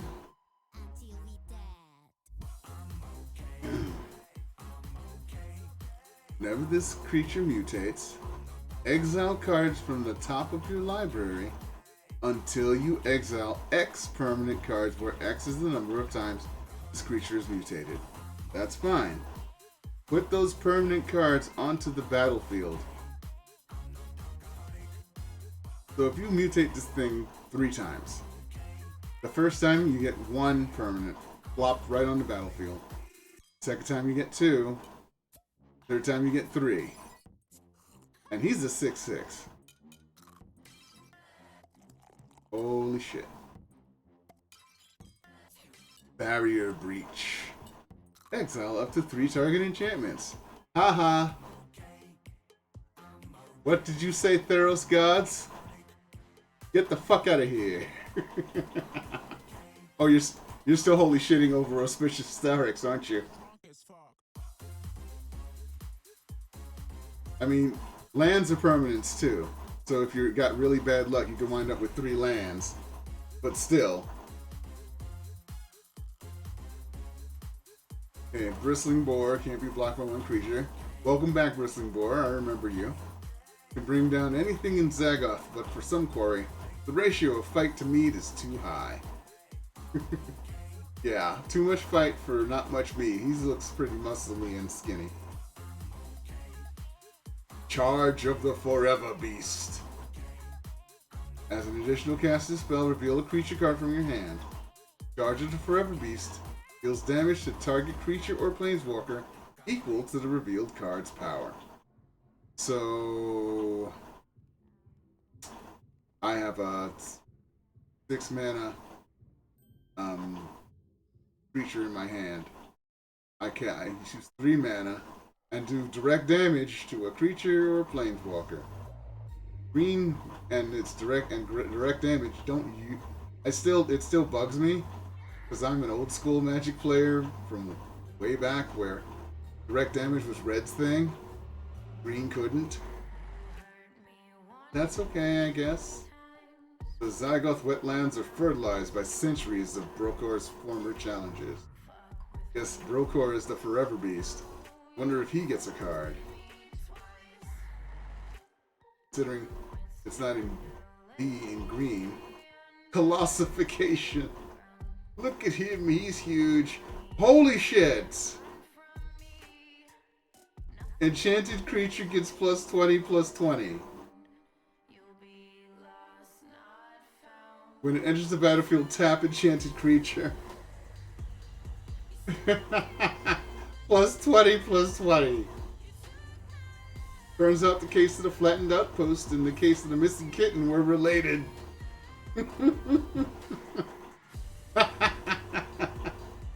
Oh, why don't you just give him the hammer too? The +10/+10 hammer. And it's only 7. Yeah, I know, and it's in green. You can have 7 on turn 5 in green, or maybe turn 4 if you're really lucky.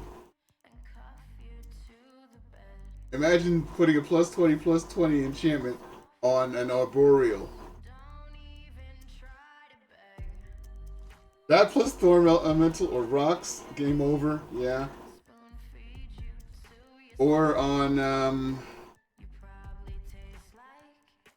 the Thorn Elephant, the Thorn Mammoth.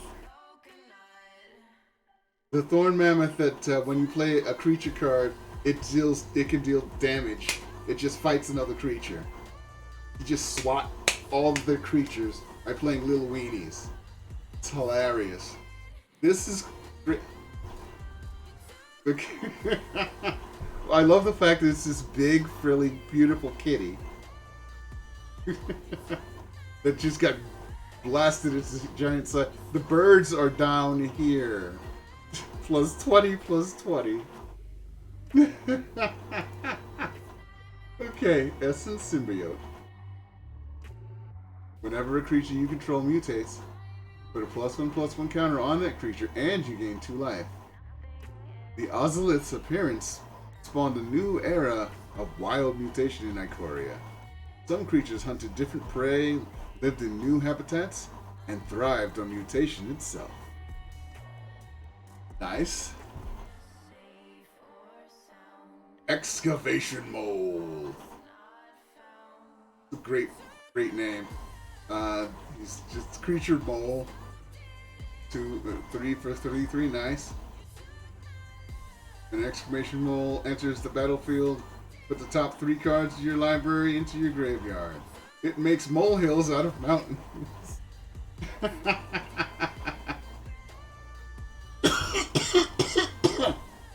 Put the 20/20 on him.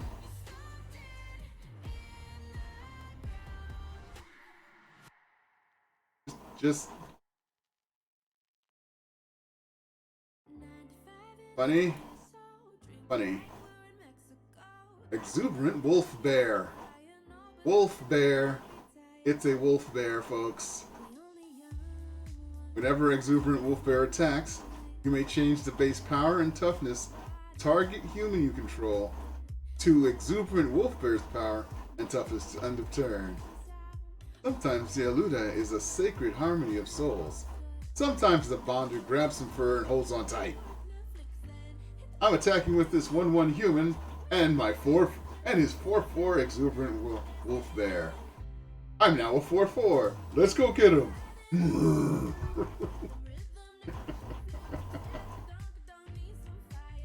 Chewie, we're home.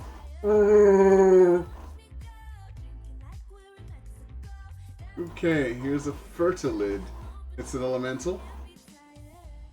Fertilid enters the battlefield with 2 +1/+1 counters on it. For 1 and a green, we can remove 1. Target player searches their library for a basic land, puts it onto the battlefield tapped, and shuffles their library. That's nice. Flycatcher Giraffid. Antelope lizard. Not a giraffe lizard. It's an antelope lizard, and it's got chameleon eyes, which is hilarious. Makes him look really derpy. It enters the battlefield with your choice of vigilance or reach counters, one or the other. Poachers use the harvest tongues to snare pets, plumb caves, and scale tall buildings. Spider-Man. This is a funny card. Fully grown. Target creature gets +3/+3 until end of turn. Put a trample counter on it. One day I woke up and I knew I had nothing left to teach her. So now I ride on her shoulders and follow where she leads. Gustin, the Wild Bonder. Fully grown. This card could also be known as "This isn't even my final form." Gem Razor. I think he's a 4/4 for 4, or mutate for 2 green and 1. Reach, trample. Whenever this creature mutates, destroy target artifact or enchantment an opponent controls. Oh, those Ikorian demigods are going to be shaking in their boots. And remember, when you mutate a creature, it gains all the abilities of all the creatures that are mutated with it. Just so you know.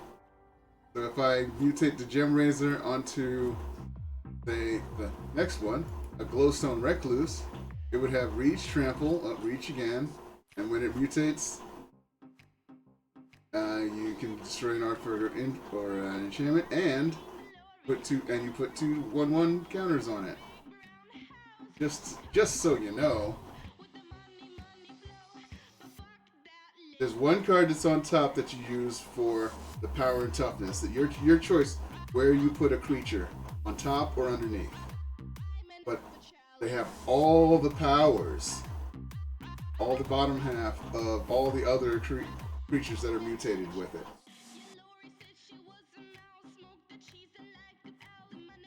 So what you'd want to do here is play this guy. Actually, no. You play the Glowstone Recluse for 3. And they have a 2/3 there. They're like, oh no, I'm not going to kill it. I'd rather worry about that bigger creature. The next turn, you take the Gem Razor and you put it on top. Then you have a 4/4 with Reach, and it gets 2 +1/+1 counters. That's disgusting. Because it'd be a 6/6 for 4. I mean for 3. Not for 4. For 3. Hey Senpai Sebi, how you doing? You enjoy your lurking.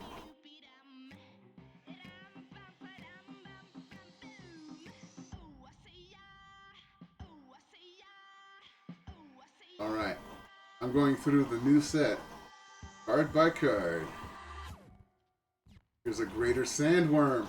Haha, it's a sandworm. Where's the Quasar Statarak? He's a worm. Can't be blocked by creatures of power 2 or less. Okay. Cycling 2.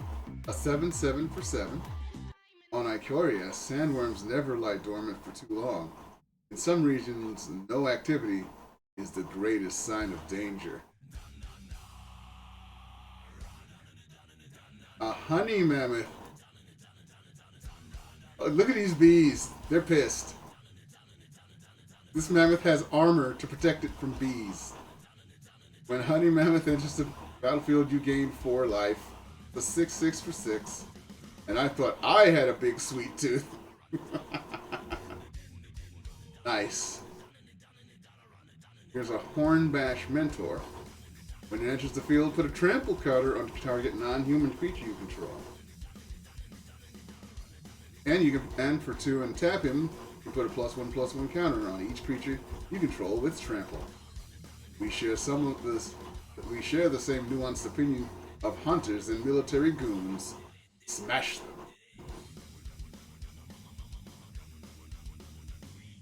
He's a humble naturalist, a human druid. He's a 1/3 for 2. He's got a little cute thing there. He's got a porky parrot here. Tap to add 1 mana of any color. Spend this mana only to cast a creature spell.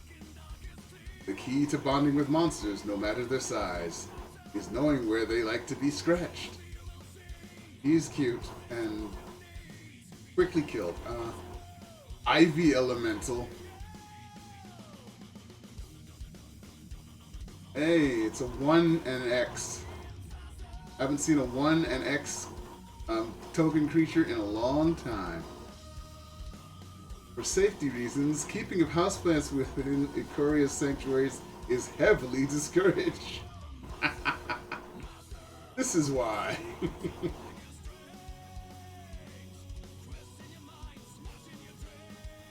Yes, you can. Big boys and little cards with cool abilities. Like this guy. He's sort of a little guy, and he helps the big boys. Okay, we got a legendary creature, Kogla the Titan Ape, aka Kong. When Kogla the Titan Ape enters the battlefield, it fights up to 1 target creature you don't control. Whenever Kogla attacks, destroy target artifact or enchantment defending player controls. Note, it's when he attacks. He doesn't have to hit. 1 and a green, return target human you control to its owner's hand. Kogla gains indestructible till end of turn. It is so Kong. He destroys planes. He comes in and first thing he does is beat up a target creature, i.e. the first scene where Kong shows up and beats up a... Well, Sevi, welcome to being famous. This is Sevi, folks. Senpai Sevi. She apparently put up a new picture on Instagram. And, ooh, she's Senpai sexy.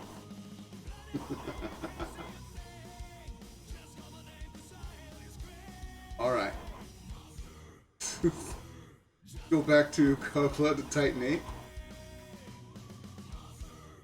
Oh, also, return target human to owner's hand. He gains indestructible.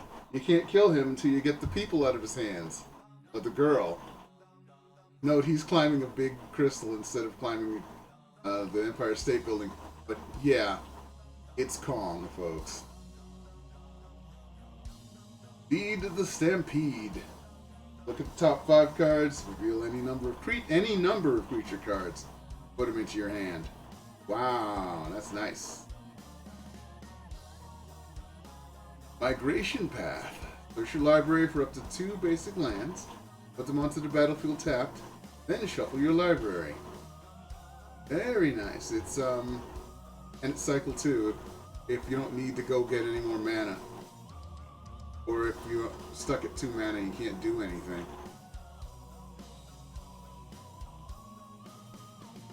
Migratory Greathorn. Mutate 2, and when it mutates, search your library for a basic land, put it onto the battlefield tapped, and shuffle your library.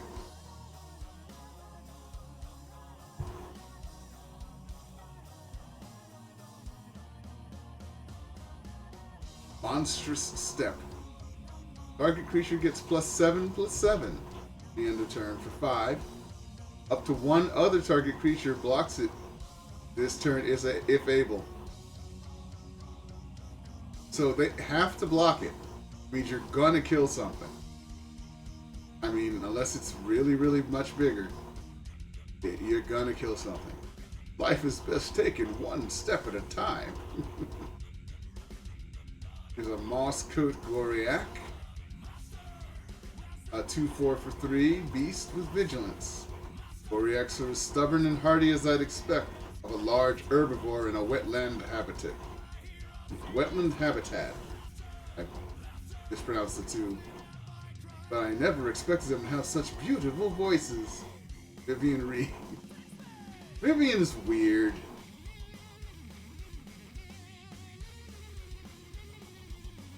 Mythos of Brokos.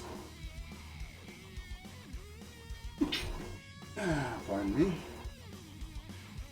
If one black and one green, blue was spent to cast a spell, search your library for a card, put that card into your graveyard, then shuffle your library. Return up to 2 permanent cards from your graveyard to your hand. So if you're playing green, black, blue, it lets you go get a card that you want out of your deck into your hand, as long as it's a permanent.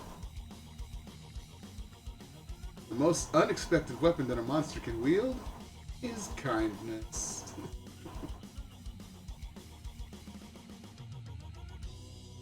Plummet, good old Plummet. Scavengers follow in the sky sail's shadow, feasting on the carcasses of monsters that attacks the floating city. Ram through. Target creature you control deals damage equal to the target creature you don't control.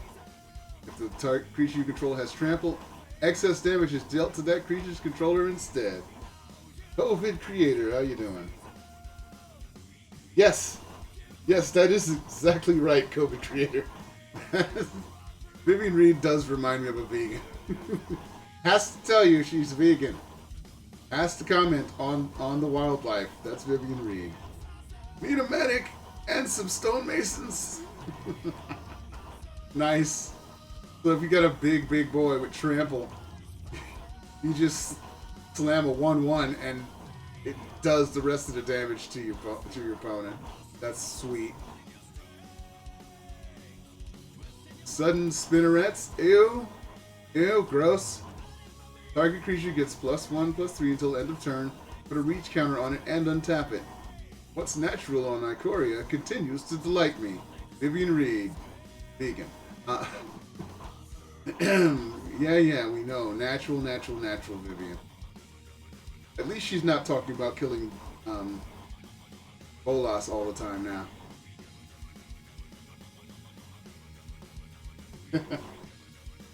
Sudden spinnerets.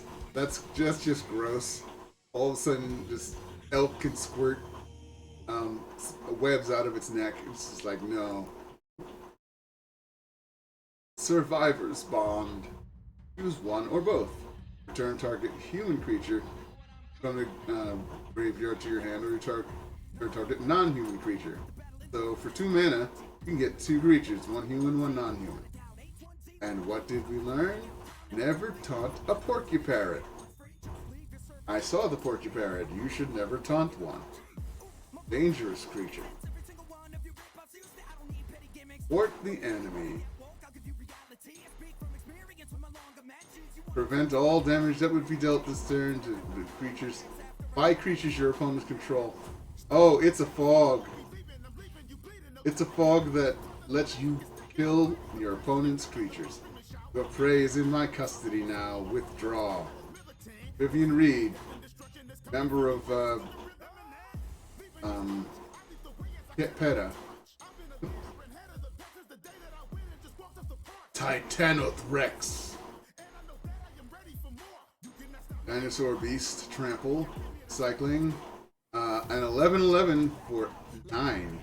Not that bad, especially not in a green deck. When you cycle it, put a trample counter on target creature you control. Here's Vivian, Monsters Advocate. Jesus Christ, she is a frickin' vegan. And a PETA member.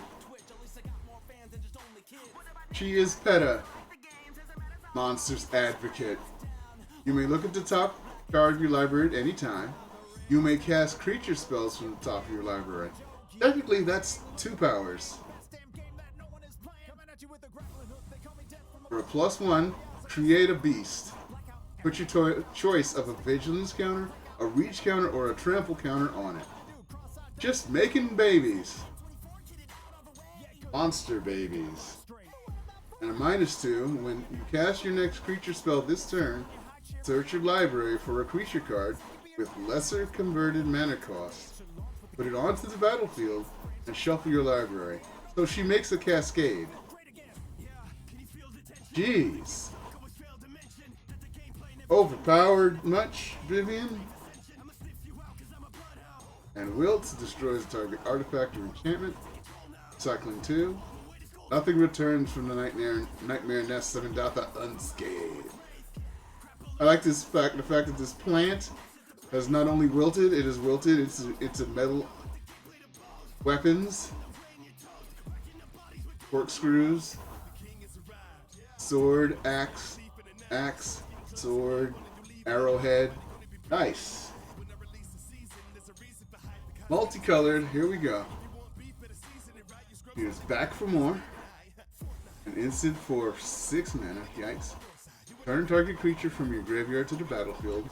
When you do, it fights up to one target creature you don't control. How can you be sure you pierce his heart? Do you even know where its heart is? Boneyard Lurker, Nightmare Beast. Mutate for 2 and hybrid, double hybrid.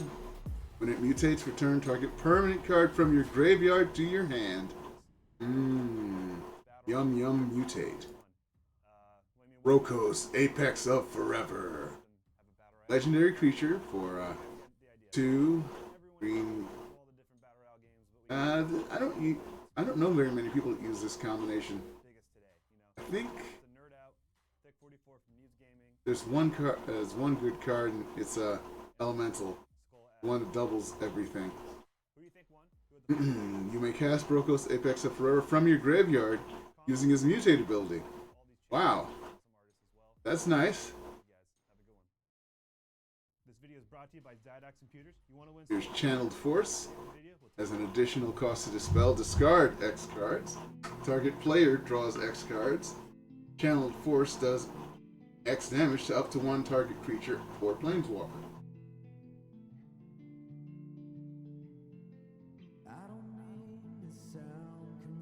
Few monsters challenge Narset after they sense their power.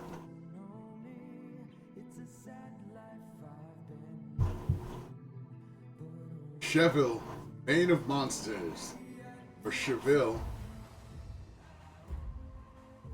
Apparently he likes to kill baby monsters, probably because the mommies and daddies aren't home and he can't handle them. Death Touch, nice. A 1/3 Death Touch for 2, he's funny. He's funny. No wonder he's killing babies. At the beginning of your upkeep, if your opponents control no permanents with bounty counters on them, put a bounty counter on target creature or planeswalker an opponent controls. Whenever a permanent an opponent controls with a bounty counter on it dies, you gain 3 life and draw a card. Not that great, since he's, as far as I can see, the only maker of bounty counters. Death's Oasis. Nice, it's an enchantment. I like that. Whenever a non-token creature you control dies, top 2 cards from your library into your graveyard. Then return a creature card with lesser converted mana cost than the creature that died from your graveyard to your hand. And you can sacrifice it to gain life equal to the greatest converted mana cost among creatures you control. Pretty nice. A little tricky, but nice. Dire Tactics. And here comes Emma. Hello. Meow to you too. Meow to you too. Bye. Oh, I got a tail on my face. Thank you.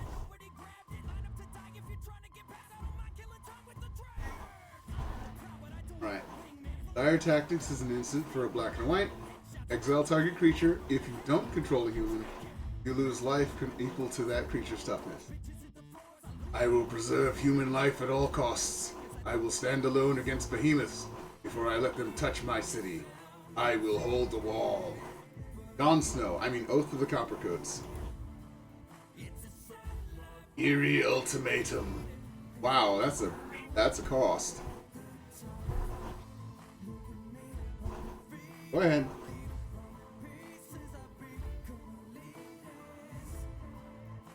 You just gonna now at me? Or are you gonna go for a walk? About to knock down the microphone. She likes to try and do that.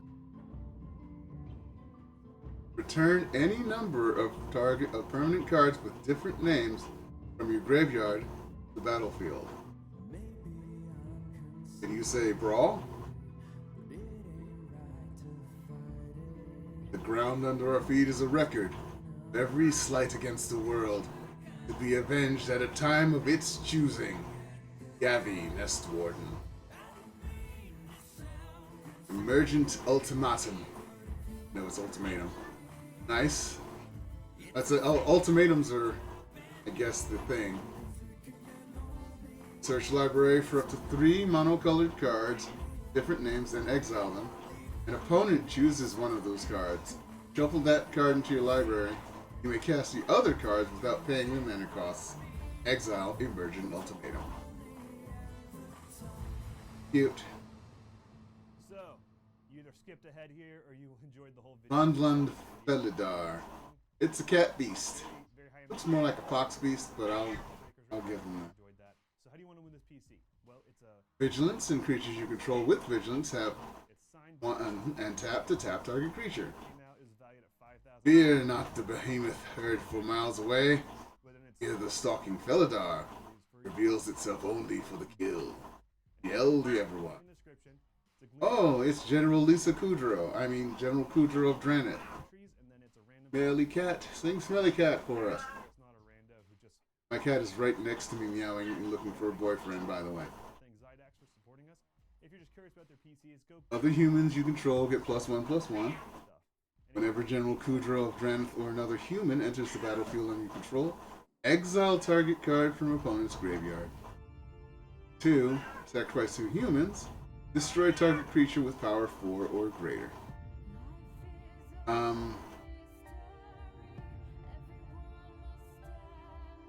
Or another human, not another non-token human. Oh boy. General's Enforcer. Legendary humans you have you control have indestructible. Just put him down and he's indestructible. More stubborn than the Dranis walls. For 2, a white and a black, exile target card from a graveyard. Was a creature's card? Create a 1/1 white human soldier creature token. It sets him off. Ah, I see. General Kudrow is definitely a commander. Genesis Ultimate. Pretty card. Look at the top 5 cards of your library. Put any number of permanent cards from among them onto the battlefield and the rest into your hand. Exile Genesis Ultimatum. No human eyes have ever witnessed the birth of an apex monster. Let me look.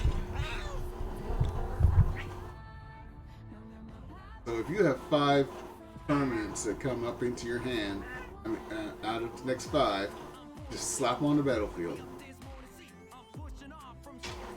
Any number of them, and the rest into your hand. No human eyes have ever. Okay, I read that. Illuna, Apex of Wishes. Okay, red, green, black. Red, green, blue, and 2. Mutate for 3 blue, blue, and hybrid green. Hybrid Gruul. Flying. Trample, 6/6 for 5. Very nice. And whenever this creature mutates, exile cards to the top of your library. You exile a non-land permanent card. Put that card onto the battlefield or into your hand. Nice. Inspired Ultimatum. These ultimatums are pretty powerful. Target player gains 5 life. Inspired Ultimatum deals 5 damage to any target. Then you draw 5 cards. Inner Peace is wonderful and worth striving for. Outer Peace is much less important. Talea, Lava Brink Pyromage. Kinnan, Border Prodigy. Something wrong with him. He makes me think. I'm trying to figure out who he reminds me of.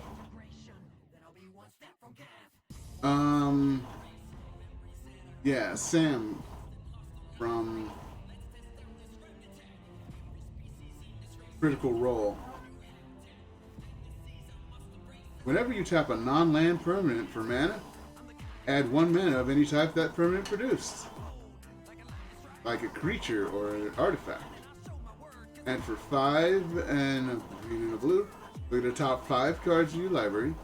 You may put a non-human creature card from them onto the battlefield. Oh boy, that's scary. Labyrinth Raptor. Nightmare Dinosaur. Rawr. Got Menace. Whatever a creature you control with Menace becomes blocked, defending player sacrifices the creature blocking it. So, if only one though. That Raptor's pretty nice. And for 1 and a black creature you control with Menace, you get +1/+0 to. That's scary. Why they have Menace.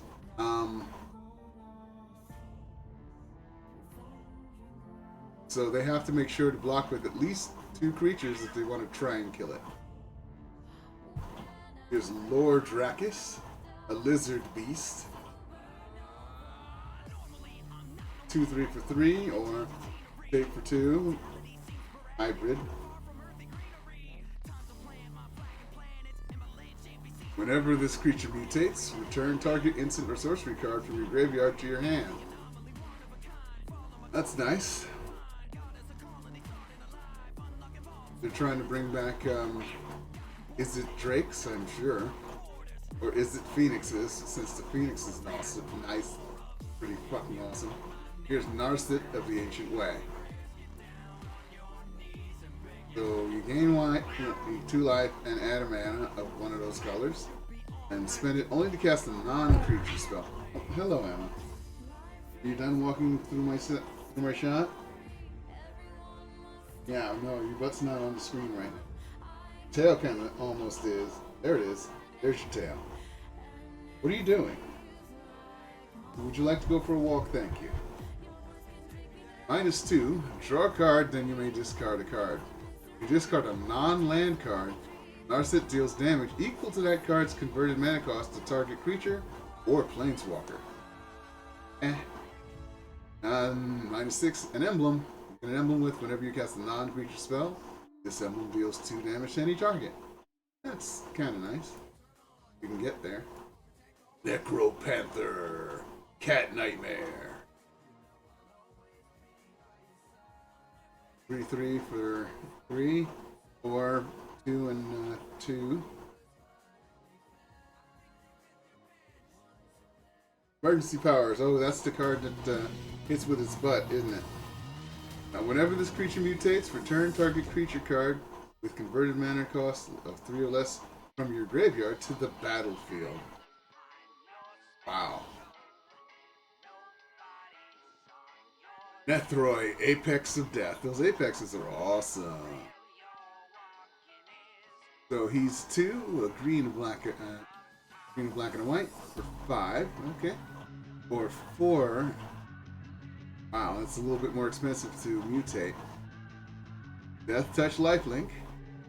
Whenever this creature mutates, return any number of target creature cards total power 10 or less from your graveyard to the battlefield. Holy shit.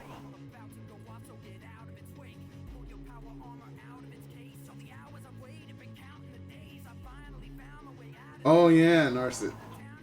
Emergency powers. I was thinking High Alert, sorry. But yeah, emergency powers is pretty nice. Sneaky thing. But wow, just Total power 10 or less. From the graveyard to the battlefield. Use Offspring's Revenge. My name is Kitty Cat Montoya. You killed my father. Prepare to die. At the beginning of combat on your turn, exile target red, white, or black creature card from your graveyard. Create a token that's a copy of that card except it's 1/1. It gains haste until your next turn. All they found in the hunter's camp were tiny paw prints and a lot of blood. That's funny. Parcel Beast.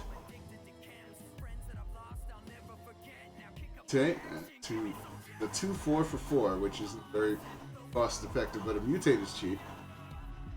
Look at the top card of your library. The land card, you may put it onto the battlefield.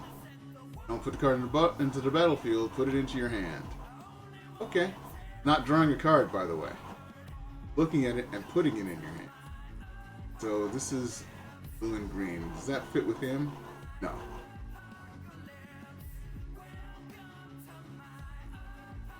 Primal empathy, sorry.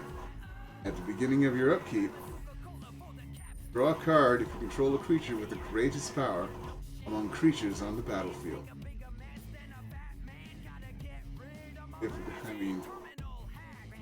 Every upkeep, try and make sure you have the greatest power. That's nice. Otherwise, put a +1/+1 counter on the creature you control, trying to build toward having the greatest power. Pretty nice, especially if you have 4 of them out. From this day forward, we confront this world together, lifting each other up. Quartzwood Crasher, Dinosaur Beast. 6/6 trample for 5, not bad. Whenever one or more creatures you control with trample deal combat damage to a player, create an XX green Dinosaur Beast token with trample, where X is the amount of damage those creatures dealt to the player. That could be very, very nice. Regal Leosaur. Dinosaur Cat. And it's the Dinosaur Cat. Got the lion face and the horned mane. This is funny. 2/2 for 2, or 3 to mutate. When it mutates, other creatures you control get +2/+1 till end of turn. Womp womp. That's not the best mutate I've ever seen. Riel the Everwhite. Hell, here's Riel, the blabbermouth, who says so many things in the story. She's 0/3 for 3. Gets +1/+0 for each instant and sorcery card in your graveyard. Whenever you discard one or more cards for the first time each turn, draw that many cards. Being all-knowing is a matter of remembering which things it is crucial to forget. Okay, Riel. She's but she's good for hand recycling. Ruinous Ultimatum. Here's a nasty looking one. Destroy all non-land permanents your opponents control. Oh, that's nice. Strike those abominations down. Let their names rot with their remains. General Kudrow. I tell you, I picture him sounding like that. Like Snape. Savai Thundermane. Thunder, elemental cats, ho! When you cycle a card, you may pay 2. When you do, it deals 2 damage to target creature and you gain 2 life. A crackling roar is the last sound many hunters hear. Skull Prophet, Human Druid. Add 1 green or 1 black, nice. The top 2 cards of your library into your graveyard. Okay. Green 1 for 2. Not bad. I study bone because that's where truth dwells. One monster knucklebone is wiser. All that damp meat in your head. So they have not cracked the secrets of the mind. He just looks at the bones. Sky Cat Sovereign. There's so many cats in this set. You'd think it was the Egyptian themed one all over again. Sky Cat Sovereign flying. A 1/1 flying for 2. It gets +1/+1 for each other creature you control it flying. That's not so great. Create a 1/1 white catbird creature token with flying. It makes catbirds. Oh, I see them. That's cute. An elemental cat that makes catbirds. The bounty on his head is as old as Skysail, but no one has ever tried to collect. Here's a Slitherwisp. Great name. Elemental Nightmare. Flash for 3/2 for 3. Whenever you cast another spell that has flash, you draw a card, and each opponent loses 1 life. Fear is its habitat, sanity its prey. Snapdax, apex of the hunt. Dinosaur Cat Nightmare. White for dinosaur, red for cat. No, red for dinosaur, white for cat, black for nightmare. I get it. He's a 3/5 for 4. Not bad. Mutate for a little bit more expensive. Double strike. When it mutates, it deals 4 damage to target creature or planeswalker an opponent controls, and you gain 4 life. Yikes. Snapdax is pretty fucking baller. Song of Creation. It's 4. Red, blue, green, and 1. You may play an additional land on each of your turns. If you cast a spell, draw 2 cards. At the beginning of your end step, discard your hand. Whoa. She wept, not from perfect understanding, but from serene gratitude. That's a hell of a end step trick. It was almost perfect. But you can work your way around it, I think. Here's the Spite Dragon. Flying in haste. Whenever you cast a non-creature spell, put a +1/+1 counter on Spite Dragon. Size of a pixie, rage of a hellkite. A lot of Izzet cards that grow when you cast, and red also, that grow when you cast non-creature spells. They're trying to bring back Izzet Drakes or Izzet Phoenix. Titan's Nest. At the beginning of your upkeep, look at the top card of your library. You may put that card into your graveyard. Exile a card from your graveyard, add 1 colorless. Spend this mana only to cast a colored spell without Xing this mana cost.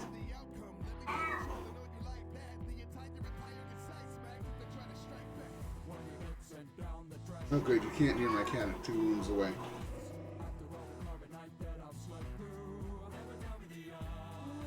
Trumpeting Gnar. It's a beast. 3/3 for 3. Really expensive to mutate. Whenever this creature mutates, create a 3/3 green beast creature token. I'd rather play him and then mutate cheaper things onto him. Badrock, Apex of Thunder.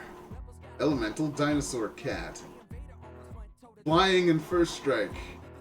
This cat is weird. It's a 3/3 for 3, a little bit more expensive to mutate. If it mutates, you may cast target non-creature card with converted mana cost 3 or less from your graveyard without paying its mana cost. Nice. Whirlwind of Thought. Whenever you cast a non-creature spell, draw a card. As Narset struggled to meditate, tiny dragonlings spiraled around her, conjuring thoughts of ancient clans.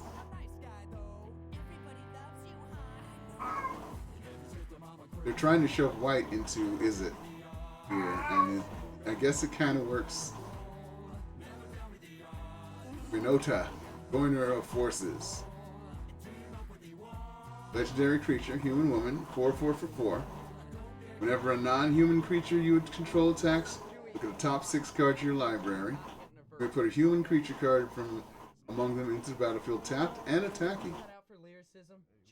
Just whenever a non-human creature attacks, you can get a human out. It gains indestructible until the end of turn, with the rest of your cards in the bottom of your library in random order. And it's not whenever one or more non-human creature you control attacks. So basically, if you have a whole bunch of non-human creatures and a whole bunch of humans in your deck, you can get a whole bunch of humans out. He is definitely someone you want to kill fast. Zenith Flare. Zenith Flare deals X damage to any target.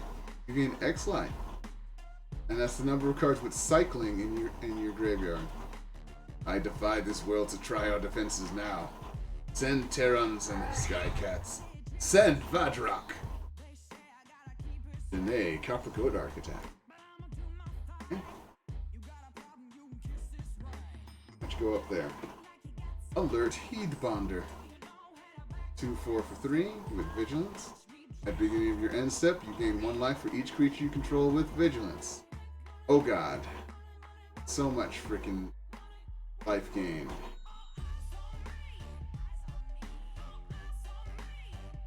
Cunning Nightbonder. Flash. 2/2 for 2.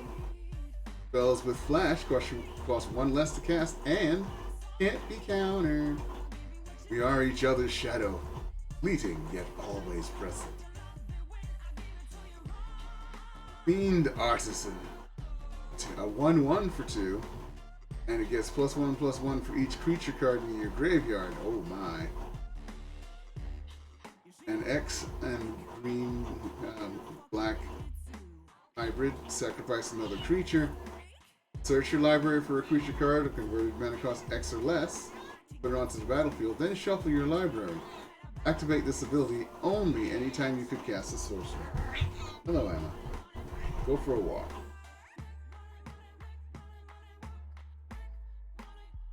Good, there we go. Gyruda, Doom of Depth. It's a Demon Kraken. Nice. Companion. Your starting deck contains only... Oh, he's a companion card. Starting deck contains only cards with even converted mana costs.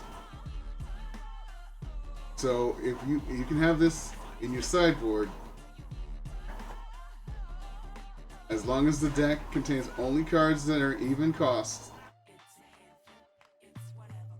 You can cast him from outside the game.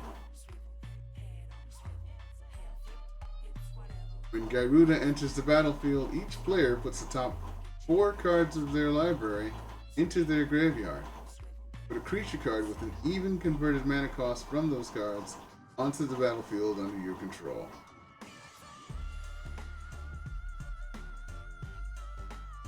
Oh! From among those cards, it means you can cast something from your opponent's, or put out something from their opponent's side too. Oh, that's nice.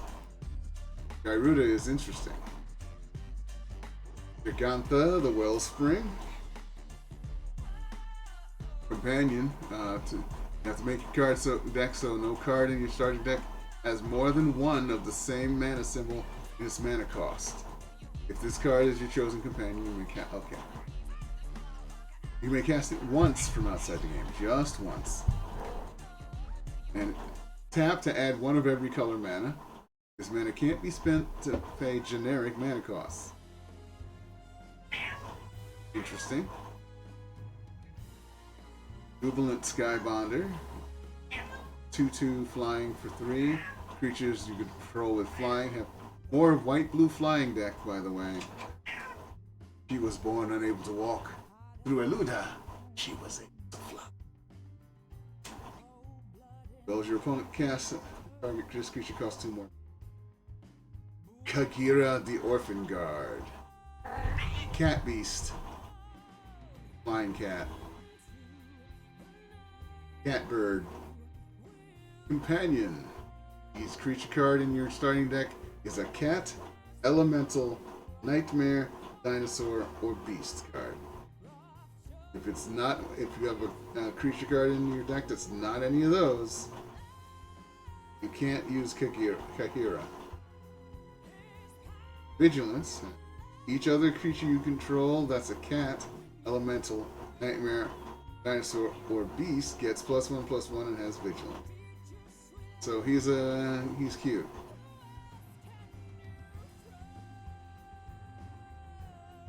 Here's Karuga, the Macro Sage. This is, you have to have big boys. Mana cost 3 or greater, everything, and land, of course.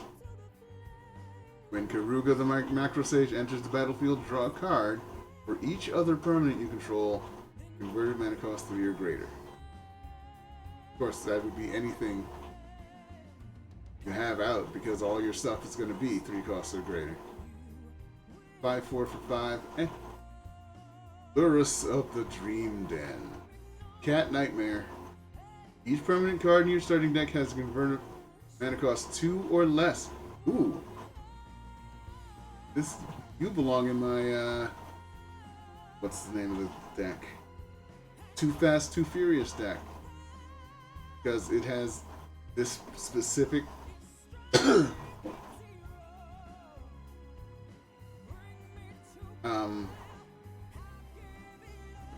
what's it called? A requirement down pat. I want one of you. Lifelink.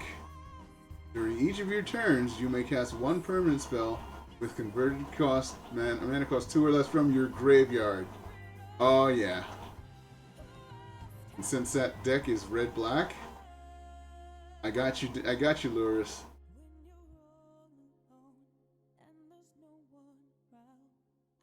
Lutri, the Spell Chaser. He's an elemental otter, isn't he cute? Each non-land card in your starting deck has a different name. They've already banned this card in Commander, because, I mean, when it enters the battlefield, if you cast it, copy instant or sorcery spell you control. You may choose new target for the copy. Basically, he is too easy to bring out for Commander. I wonder, though, if they're going to allow him in Brawl, because that would be interesting too. Obosh, the Prey Piercer.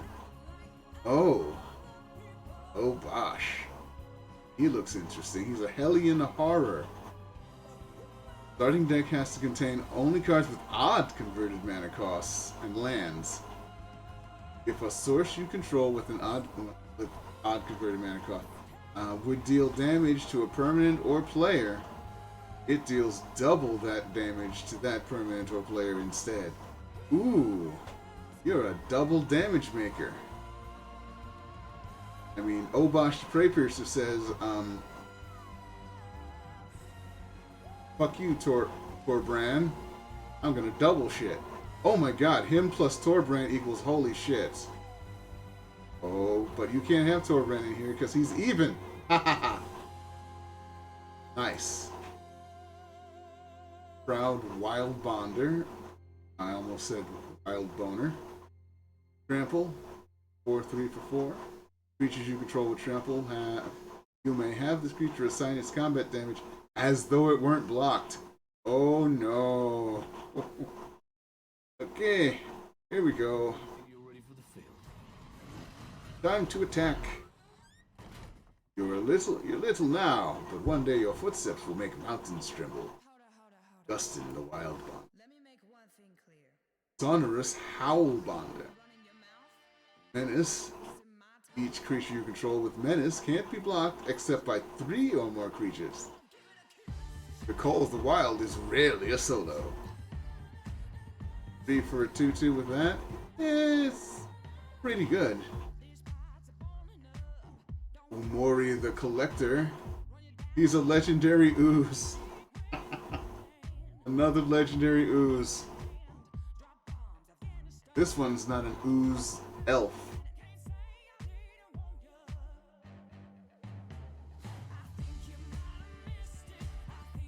Yeah, that raptor with Menace, Just nasty. Okay, each non-land card in your starting deck shares a card type. Oh my god, so you can't play him unless you're all creatures, all instants, all enchantments. I mean, enchantment creatures still count as creatures. Or all artifacts. That's interesting. As Umori enters the battlefield, choose a card type. Spells you cast of the chosen type cost 1 less to cast. He's not that great. He's an ooze. I mean, what do you expect? Dorian, the Sky Nomad. The Bird Serpent. He's a Quetzalcoatl. He's a companion. Starting deck contains at least 20 cards more than the minimum deck size. So you need an 80 card deck to play this guy as a companion. When he enters the battlefield, exile any number of other non-land permanents you own and control. Return those cards to the battlefield at the beginning of the next end step.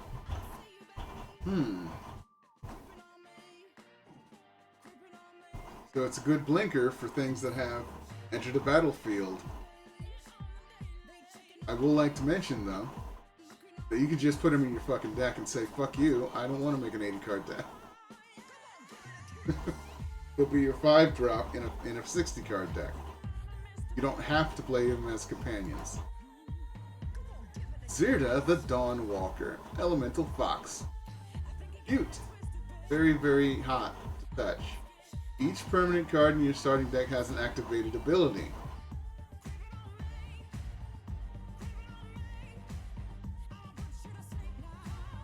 Yeah, you do that in the board wipe. Yeah, Yorian, because it's got white and blue.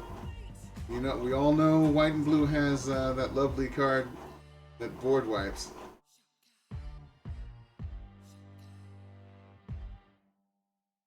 Or several lovely cards that board wipe. I still don't know why red-black doesn't have a board wipe.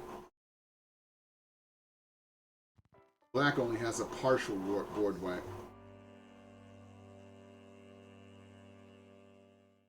Alright. Sorry. Abilities you activate that aren't mana abilities cost 2 less to activate. This effect can't reduce the mana cost to less than 1. 1 and tap. Target creature can't block this turn. He's cute. Now for the colorless. What? Wait, there's only... Okay. An adaptive shimmerer. An insect with flash. And it comes in as a 3/3. For 5. Not worth it? Sure you want to see what emerges? You might not like it. It definitely won't like you. Kinnan Border Prodigy. Farfinder. It's a cute little fox for 3. It's a 1/1 for 3. When it enters the battlefield, you may search your library for a basic land card, reveal it, put it into your hand, and shuffle your library. That's pretty good. Take us home, she whispered, and the fox's eyes began to glow. Mysterious egg. Whenever this creature mutates, put a +1/+1 counter on it. This is cute.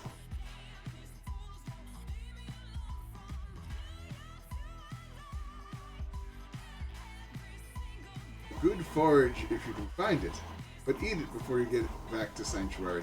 The guards won't let you bring it through the gates. Eat the mysterious egg or mutate it, because otherwise they won't let you in with it. Okay, here comes the artifacts. Crystalline Giant. Nice. Artifact Giant. The crystalline entity from Star Trek. At the beginning of combat in your turn, choose a kind of counter at random that Crystalline Giant doesn't have on it from Flying, First Strike, Death Touch, Hexproof, Lifelink, Menace, Reach, Trample, Vigilance, and +1/+1.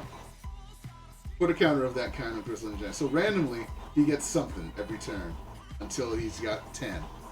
All 10. That's silly. Just so you know. Oh, here we go. The crystals are 3-color artifact mana makers. Indatha is black, green, white. Ikoria is green, red, blue. Here's the Ozolith. Whenever a creature you control leaves the battlefield, if it had counters on it, put those counters on the Ozolith. At the beginning of combat on your turn, if Ozolith has counters on it, you may move all counters from the Ozolith onto target creature. As it twists, so does all life around it. Now that includes +1/+1 counters.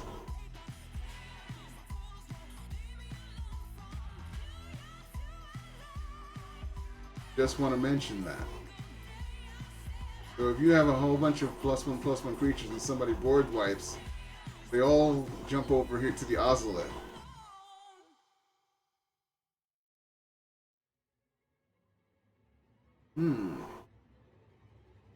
Okay.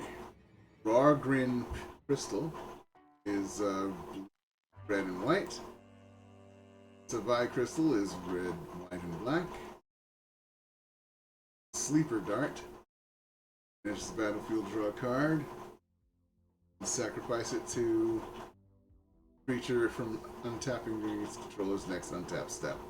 Sleep now, you big brute. Springjaw Trap. Bear Trap. Except for really armored bears, apparently. Sacrifice it to deal 3 damage to any target. Stop trying to pierce the hide. Hit where it's softest. Ankle, sole, hamstring. Zagoth is black, green, and blue. Okay. And here's the lands. Bloodfell Caves again. Blossoming Sands again. Bonders and Enclave. Add 1 colorless, or for 3 and tap, draw a card. Only if you control a creature with power of 4 or greater. There's no Blackwater. Evolving Wilds. Indatha Triome is the Triomes are the triple lands. Just like the triple mana creatures. Okay. Anything new? That's pretty nice swamp. Okay, that's it. I've gone through the entire series of Ikoria cards. So, that's pretty interesting. Time to send you guys on to someone else playing Magic right now. So let's see who I can find for you.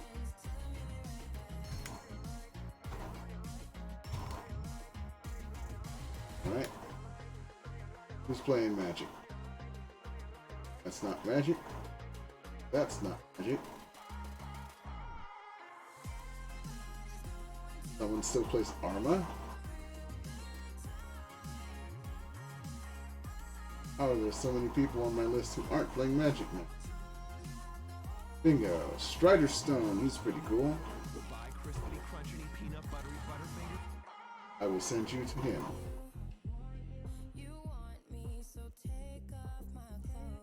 Strider Stone is pretty cool. It's a friend's stream. And I can raid a shell as soon as I can click. There we go.